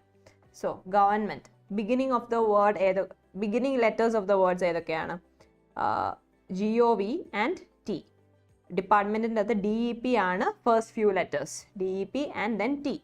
Production the PROD. Then N. അപ്പം first few letters and the last letter. അങ്ങനെ നമുക്ക് words abbreviate ചെയ്യാം. This is the second way in which you can abbreviate. Then third one is by omitting vowels. ഏതൊക്കെയാണ് vowels? Which are the vowels? A, E, I, O, U. So you can omit, okay, remove the vowels in order to abbreviate words. Problem. Problematinte which are the vowels in the word problem? O and E. Okay. Then school we have double O. Background A, O, U. So when you omit the vowels, again you can abbreviate the words. This is another way. Then next, fourth way of abbreviating words is by using the first and last letter. First letter and last letter. Mountain M and T, quad Q and T, girl G and L. Okay. Mr. This is common ആയിട്ട് എല്ലാവർക്കും അറിയാവുന്നതല്ലേ? MR. Then shorten the suffix at the end of the word. So production, TION. In that you can remove I and O. Then consisting in the TING. Okay, the suffix and prefix already ariyalo. Prefix beginning, suffix at the end of the word nammal add cheyyannanu. So you can shorten that suffix. So IN cut cheyidal you will get the abbreviation of consisting. Processing, you can remove I and N. Okay. Then these are the various ways in which you can abbreviate a word. Then these are the common symbols that you can use. But not making the you also need to use symbols. Okay. So symbols. What are the common symbols? Leads to ingane ezhudam. And is like I said is a symbol that you can use in all the answers for not making. Then caused by, percent, increase, decrease, greater than, less than, therefore, male, because female. So try to use symbols when you write. Okay. And endanelum exam include cheyanam keto when you're writing the answer. Okay, that doesn't look like an ant. This is what I meant. Okay. Then acronyms. What are acronyms? Very commonly used acronyms ആണ് കൊടുത്തേക്കുന്നത്. ചിലപ്പം നിങ്ങൾക്ക് കിട്ടുന്ന പാസേജിൻ്റെ അകത്ത് acronym വരണമെന്ന് നിർബന്ധമില്ല. But varuvaanengil make sure that you are including the acronyms of those words. Date of birth, DOB, against medical advice, AMA, SUV, sports utility vehicle. So anganulla acronyms use cheyanam. Then suggested tips while using abbreviations. Okay, another important portion, so please pay attention. Use abbreviations judicially while using self-made abbreviations. So there are certain abbreviations that are familiar with almost all the people. Adallade when you are making abbreviations, engane venam adhere to a pattern so that while going through the notes, one can recall what abbreviation. You wrote an abbreviation in your answer, and once you finish writing, you're making a list of abbreviations that you used in the answer. When you go back to your answer and check these abbreviations, if you are unable to figure out what the meaning of the abbreviation is, you won't be able to include that in your key. നമുക്ക് പോലും മനസ്സിലാക്കാൻ പറ്റാത്ത abbreviations ഒന്നും എഴുതിയേക്കരുത്. Okay, then according to a general rule, headings should not be abbreviated. Very important point.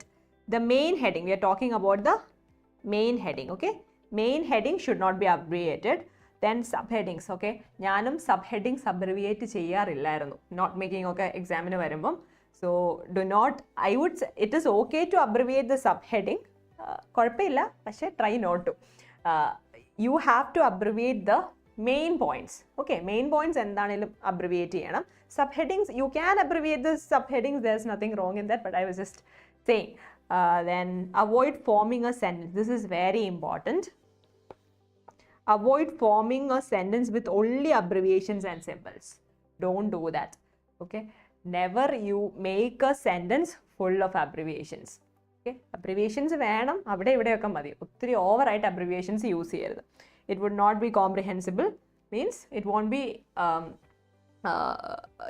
be understandable for others. Okay, then include a key listing the abbreviations. Key, the box that you draw at the end where you write all the abbreviations and its expanded form. Adana key, listing the abbreviations, symbols and acronyms that you use. So this is the most important point from this portion. Avoid forming a sentence with only abbreviations.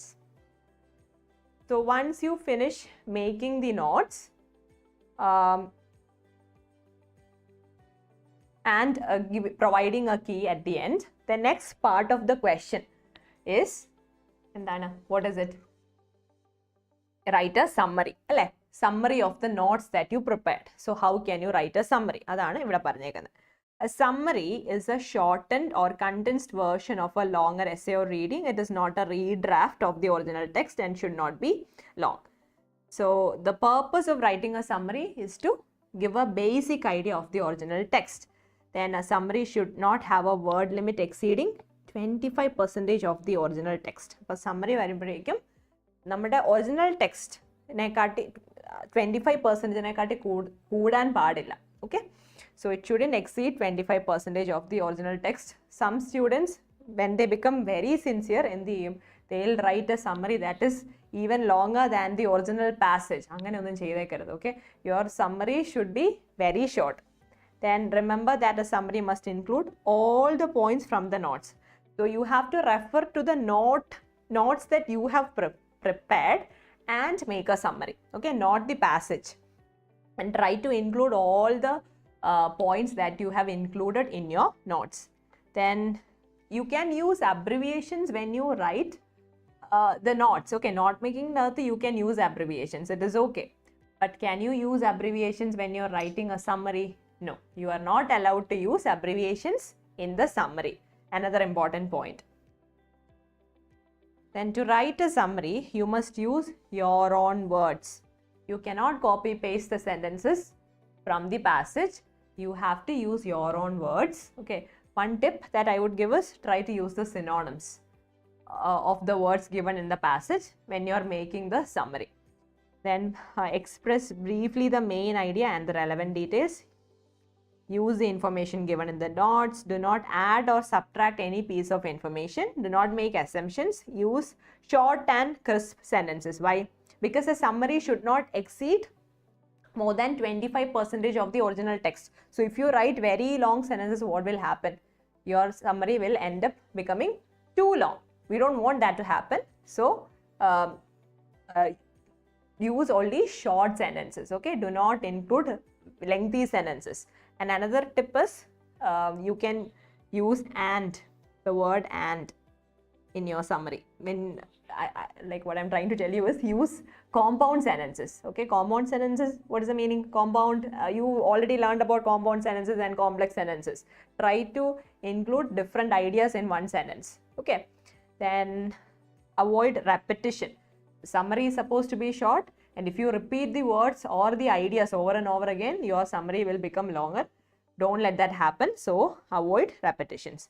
Try to cover maximum points. Maximum alla, you have to cover all the points, then reach a conclusion if required. So this is a passage that for your exam you will be given a lengthy passage, but this is a short passage that is given in your textbook.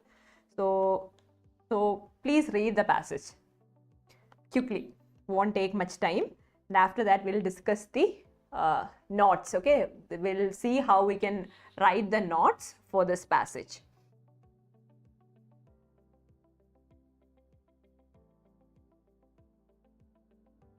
Okay, now we know that this paragraph discusses about twins, and there are two types of twins. So how many subheadings can you form from this paragraph? How many? Let's see, just two.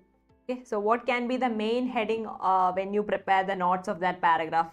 The paragraph discusses about twins, so that is the main idea, right? So main main idea should become the main heading.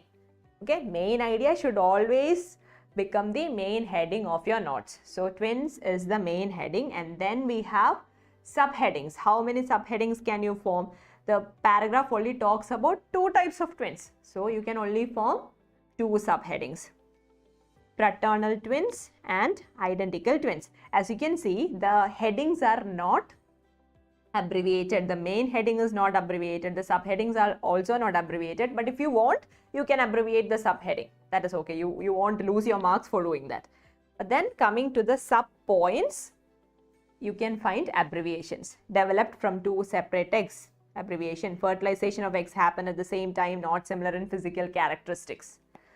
Then developed from one egg, share common placenta, similar in physical characteristics. And imagine that there is a margin over here. There is abbreviation. Okay, there is some space between the margin and the first subheading.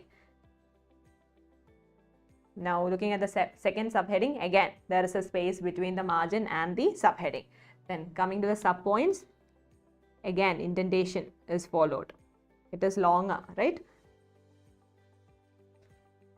So this is how you write the notes. The heading should be in the middle, and for your exam, like I said, the passage that will be given to you is going to be much longer. So there should be at least 3 to 4 subheadings, and then under each subheading try to include at least 2 points. You will find at least 2 points in the passage, but ideally 3 points. Okay, 3 points are the best. And then at the end you need to include a key. Okay, key refers to a list of all the abbreviations that you used. Okay, so look at all the abbreviations that are used in this note making. And then for your exam, the second part of the question is make a summary of the notes that you prepared. So using the notes that you prepared, you have to write a summary as well. And do you need to give a new heading for your summary? No, the heading of a summary is summary itself. You do not have to come up with a new heading. You only need to come up with a heading for your note making. That's it. Then another example is also given here for note. So in this case, the notes are given and then you are asked to make a summary. Don't worry, that won't happen for your exam. For your exam, it's always a passage and you will be expected to make the notes and the summary. You won't be given the notes. Okay. So with that, we have finished this chapter as well. So please don't skip this chapter. It is going to be a short question, and I think it's a 5-mark question. So learn the format properly, and we have discussed all the points that you need to keep in your mind while making notes. So I hope it's clear. Now let's take a short break and I'll be back.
Okay, the next chapter is formal mails.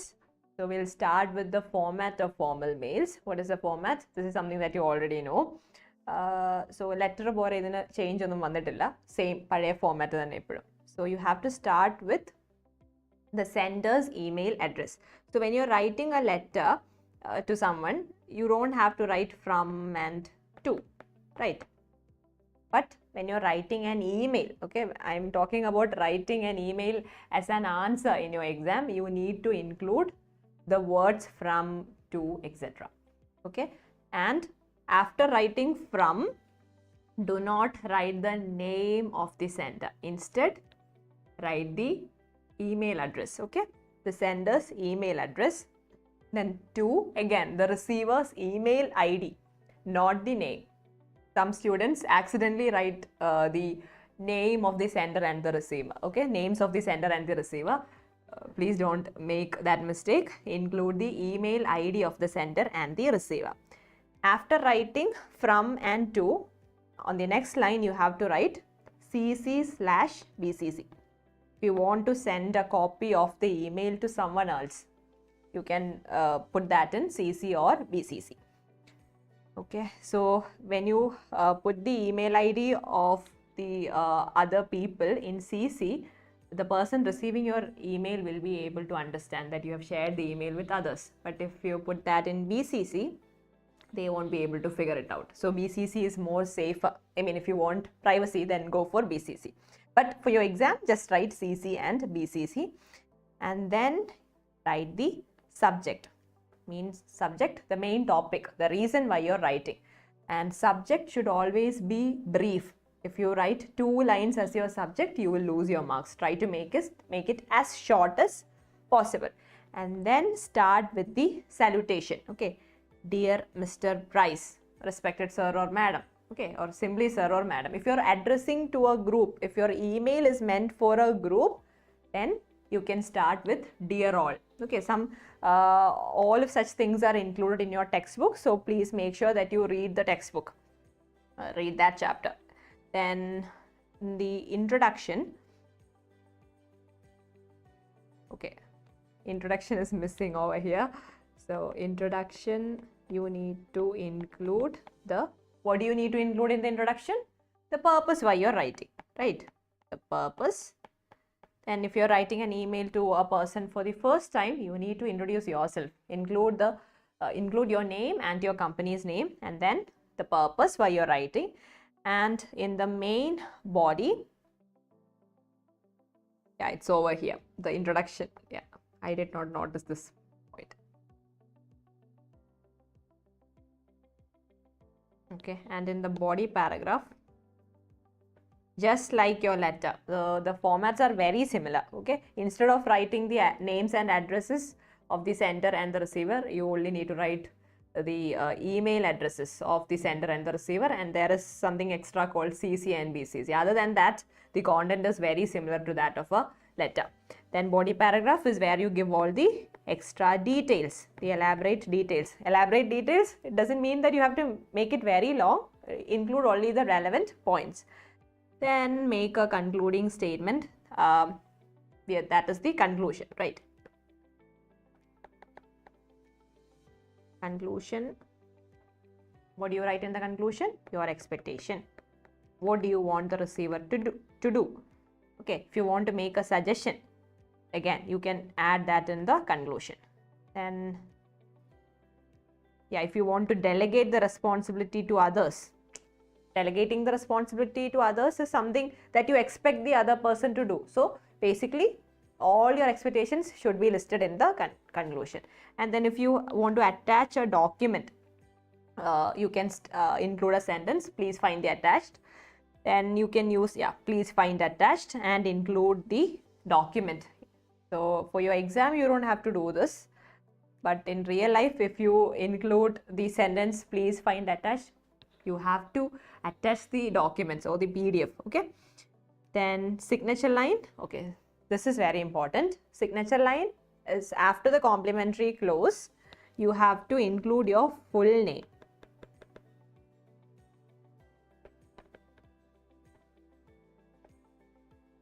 Full name and designation. Okay, and there is one more point in your textbook. The full name of the sender should be given in block letters. But when I check the sample and answers, block letters, so I don't think it is important to use block letters. അങ്ങനെ പറയുന്നുണ്ട്, but sample ആൻസേഴ്സിലൊന്നും അങ്ങനെ കൊടുത്തിട്ടില്ല. But full name is very important. Okay, when you are writing an email in the future also, okay, include your full name because you have to sound very authentic. So full name nalladana. Then points to remember: be clear about the purpose of writing the email. Make points about information that needs to be included in it. Your tone and language should be suitable for the intended recipients. So when you're having a conversation with when you're having a face-to-face conversation with someone, they will be able to notice our body language, and they can also hear the tone in which we are speaking. Alle intonation ella ariyan pattum. But writing അങ്ങനെയാണോ? ഇല്ല. അപ്പോൾ നമ്മൾ റൈറ്റിങ്ങിൽ നമ്മുടെ body language കാണുന്നില്ല, നമ്മുടെ facial expressions കാണുന്നില്ല. They have no idea about the tone that we are using. അപ്പോൾ അതുകൊണ്ട് we need to be extra cautious അല്ലേ about the words and sentences that we include in our writing. അതെപ്പോഴും ഓർത്തോണം.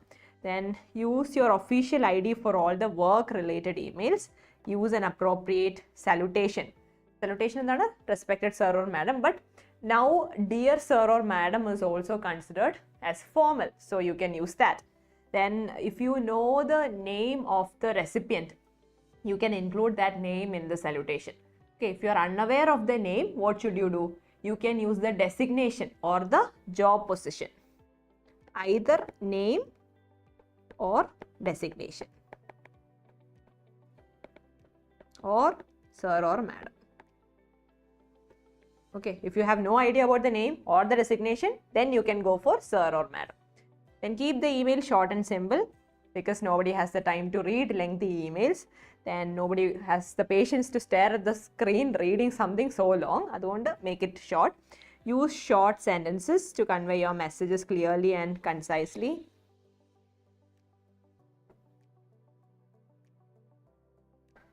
Then state the subject or the objective of writing the email clearly in the opening paragraph. Okay, that is the introduction. So in the introduction, state the subject or the purpose. Use, okay, so this is a very important point. When it comes to email writing, you need to use separate paragraphs for different points. So each paragraph should contain only one point and its explanation. Okay, one paragraph, one point. Okay, don't forget this. So when you're writing an email, include multiple body paragraphs. Okay, so this is something that you need to keep in your mind in the future too. Then the content of the mail should be logically and systematically organized. Do not write the entire email in capital letters. Why is that? Because capital letters signify the fact that you are mad at someone. And most people use capital letters in messages in order to show that they are angry about something. So if you're typing a whole email using capital letters, you will sound rude. So avoid capital letters. But if you want to highlight a particular word, you can use capital letters just to highlight the word. Then highlight or underline the key points so that the reader can skim through the email and get an idea of the content. So this is something that you can do for your exam when you're writing the answers. Okay, right from the beginning, passage thotta, if you underline the most important words in your answers, it will be easier for the person correcting your answer to skim through the points. Okay, you are making their job easier. അപ്പോൾ marks ഒക്കെ കിട്ടാനുള്ള chance ഉണ്ട്. Okay, teachers really love students who underline the main points. Okay, then highlight or underline the key points. Then take special care of your tone. We already discussed that point. Because the person is not seeing you or hearing your tone, so you need to be extra cautious. Take special care of the tone, and once you send an email, there is no going back and deleting it. It will remain on the system for a very long time. So ensure you're always polite regardless of the seriousness of the matter. Proofread your mail before you send it. Okay, make sure that there are no grammatical or spelling errors. Then when framing a reply to a received mail, ensure you answer the queries or requests in it. So just like your complaint letter, if the customer has raised several complaints, you need to give a proper reply to each and every complaint raised by the customer. Similarly, when you're receiving an enquiry email, you have to give proper replies to each and every query in the mail. Then another very important point, do not use slang. Can you use emojis when you're writing an email? No.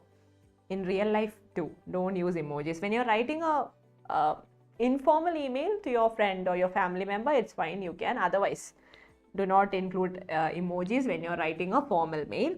Then contractions. Okay, this is another important point that most students forget. This is wrong. Okay, this is grammatically correct, but do not include a contraction in your email. Instead of this, you have to write cannot. Okay.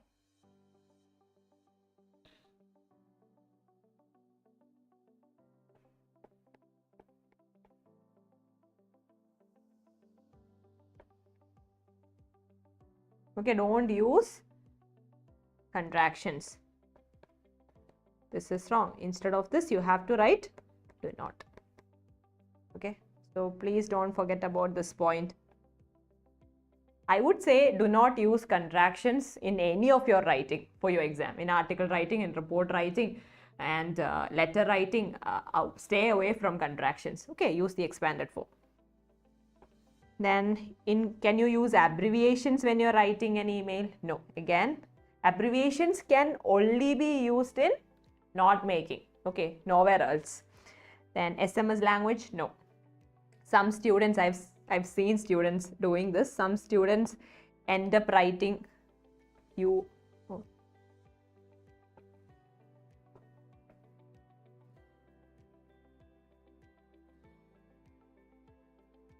are instead of your. This is SMS language. If you do this for your exam, you will lose your marks.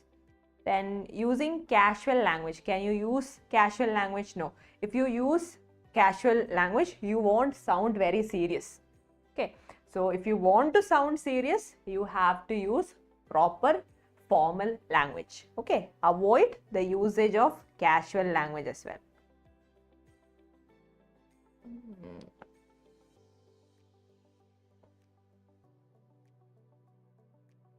Okay. Casual language should be avoided.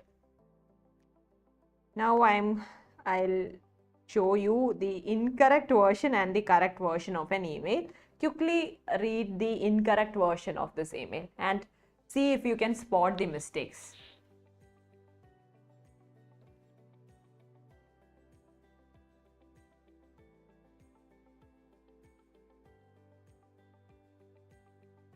Okay, so what are the major mistakes in this email? The first mistake is this person has not divided the email into an introduction, body paragraph or conclusion. Everything is written in one paragraph. Is that correct? Is that the right way to do it? No. You always need to divide. Okay, you need to divide your content into an introduction, body paragraph and conclusion. We also learned that in the case of an email, you need to include multiple body paragraphs. Why? Because each body paragraph should discuss only one point, right? So this email is incorrect. Then now check the language that is being used in the incorrect version. Okay, I read online that you are. What is this? This is a contraction. This is wrong. You have to write the expanded form. This is correct. Okay. I read online that you're selling business cards. This is very casual. It's very casual. I was wondering how much if I only wanted 500. This is unclear. This is the person reading the email will get even more confused after reading the second sentence. Is the color and logo extra? Again, what is happening here? We have no idea. It is very unclear. Can I see an example before all are shipped, or will that cost extra? the meaning is not conveyed, right? The intention is not conveyed properly. You seem to have a great business. Again, very casual language, right? And so I hope you can help. So this is an incorrect version of how you can write an email. Then at the end of the email, the person has included her pet name, not the full name. That is also a mistake. And her designation is not given. That is also a mistake. Okay, so these are the major mistakes, and the content is not divided into introduction, body paragraph, paragraphs, okay, and conclusion. Coming to the correct version. Dear Miss Shroff. Okay, another thing, you do not have to include the full name there in the salutation. Okay, don't include the full name. Either use the first name or the last name. Okay.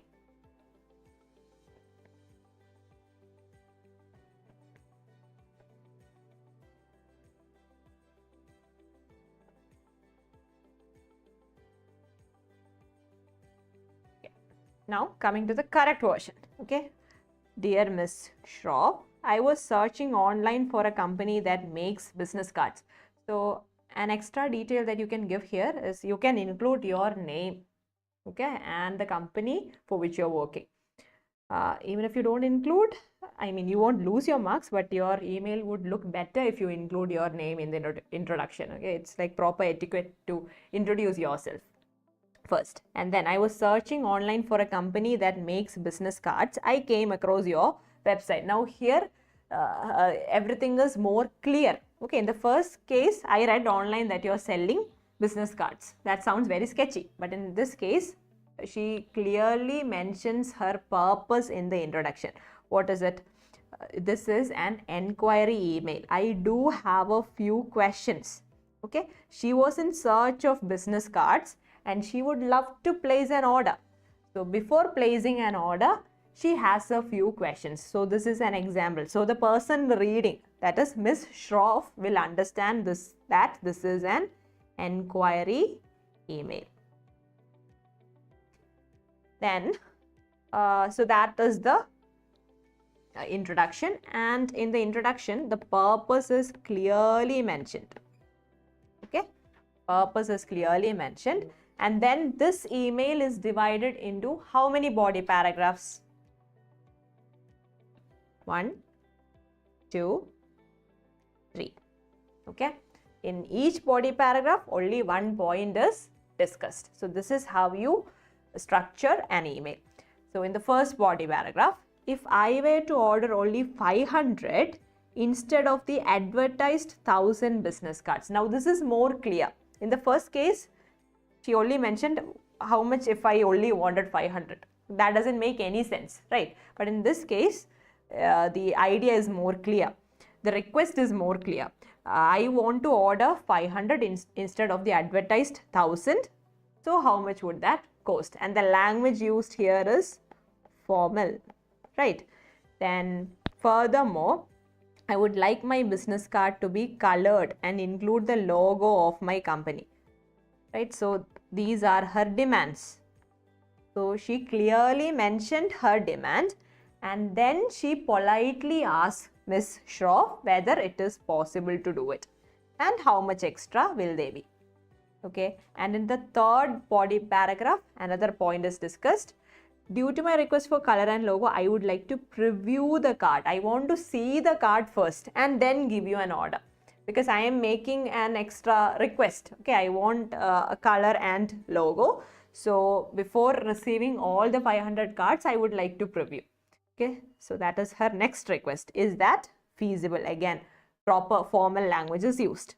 Okay, so she has divided the email into an introduction, 3 body paragraphs, and each body paragraph discusses only one point. And as you can see, contractions or emojis or message SMS language or abbreviations. She hasn't used any of that. Yeah? So she has only used formal language.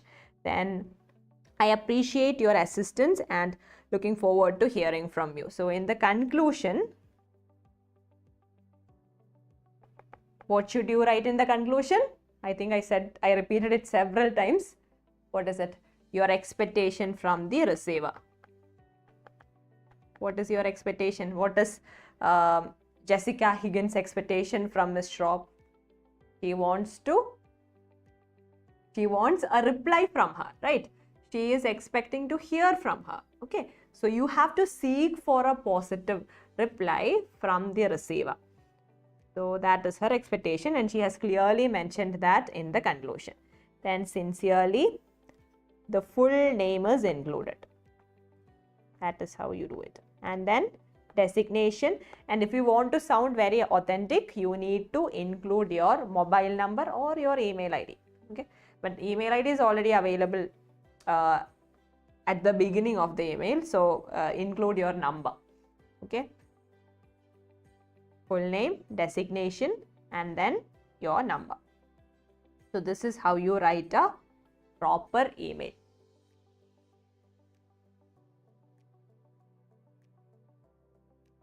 Okay, with that we have finished this chapter as well. So clear, all of you? Clear, ayo?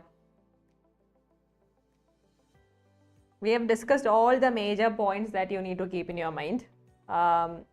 So please use these points and prepare for your exams. And guys, that's it for today's class. So I'll see you all tomorrow. Bye.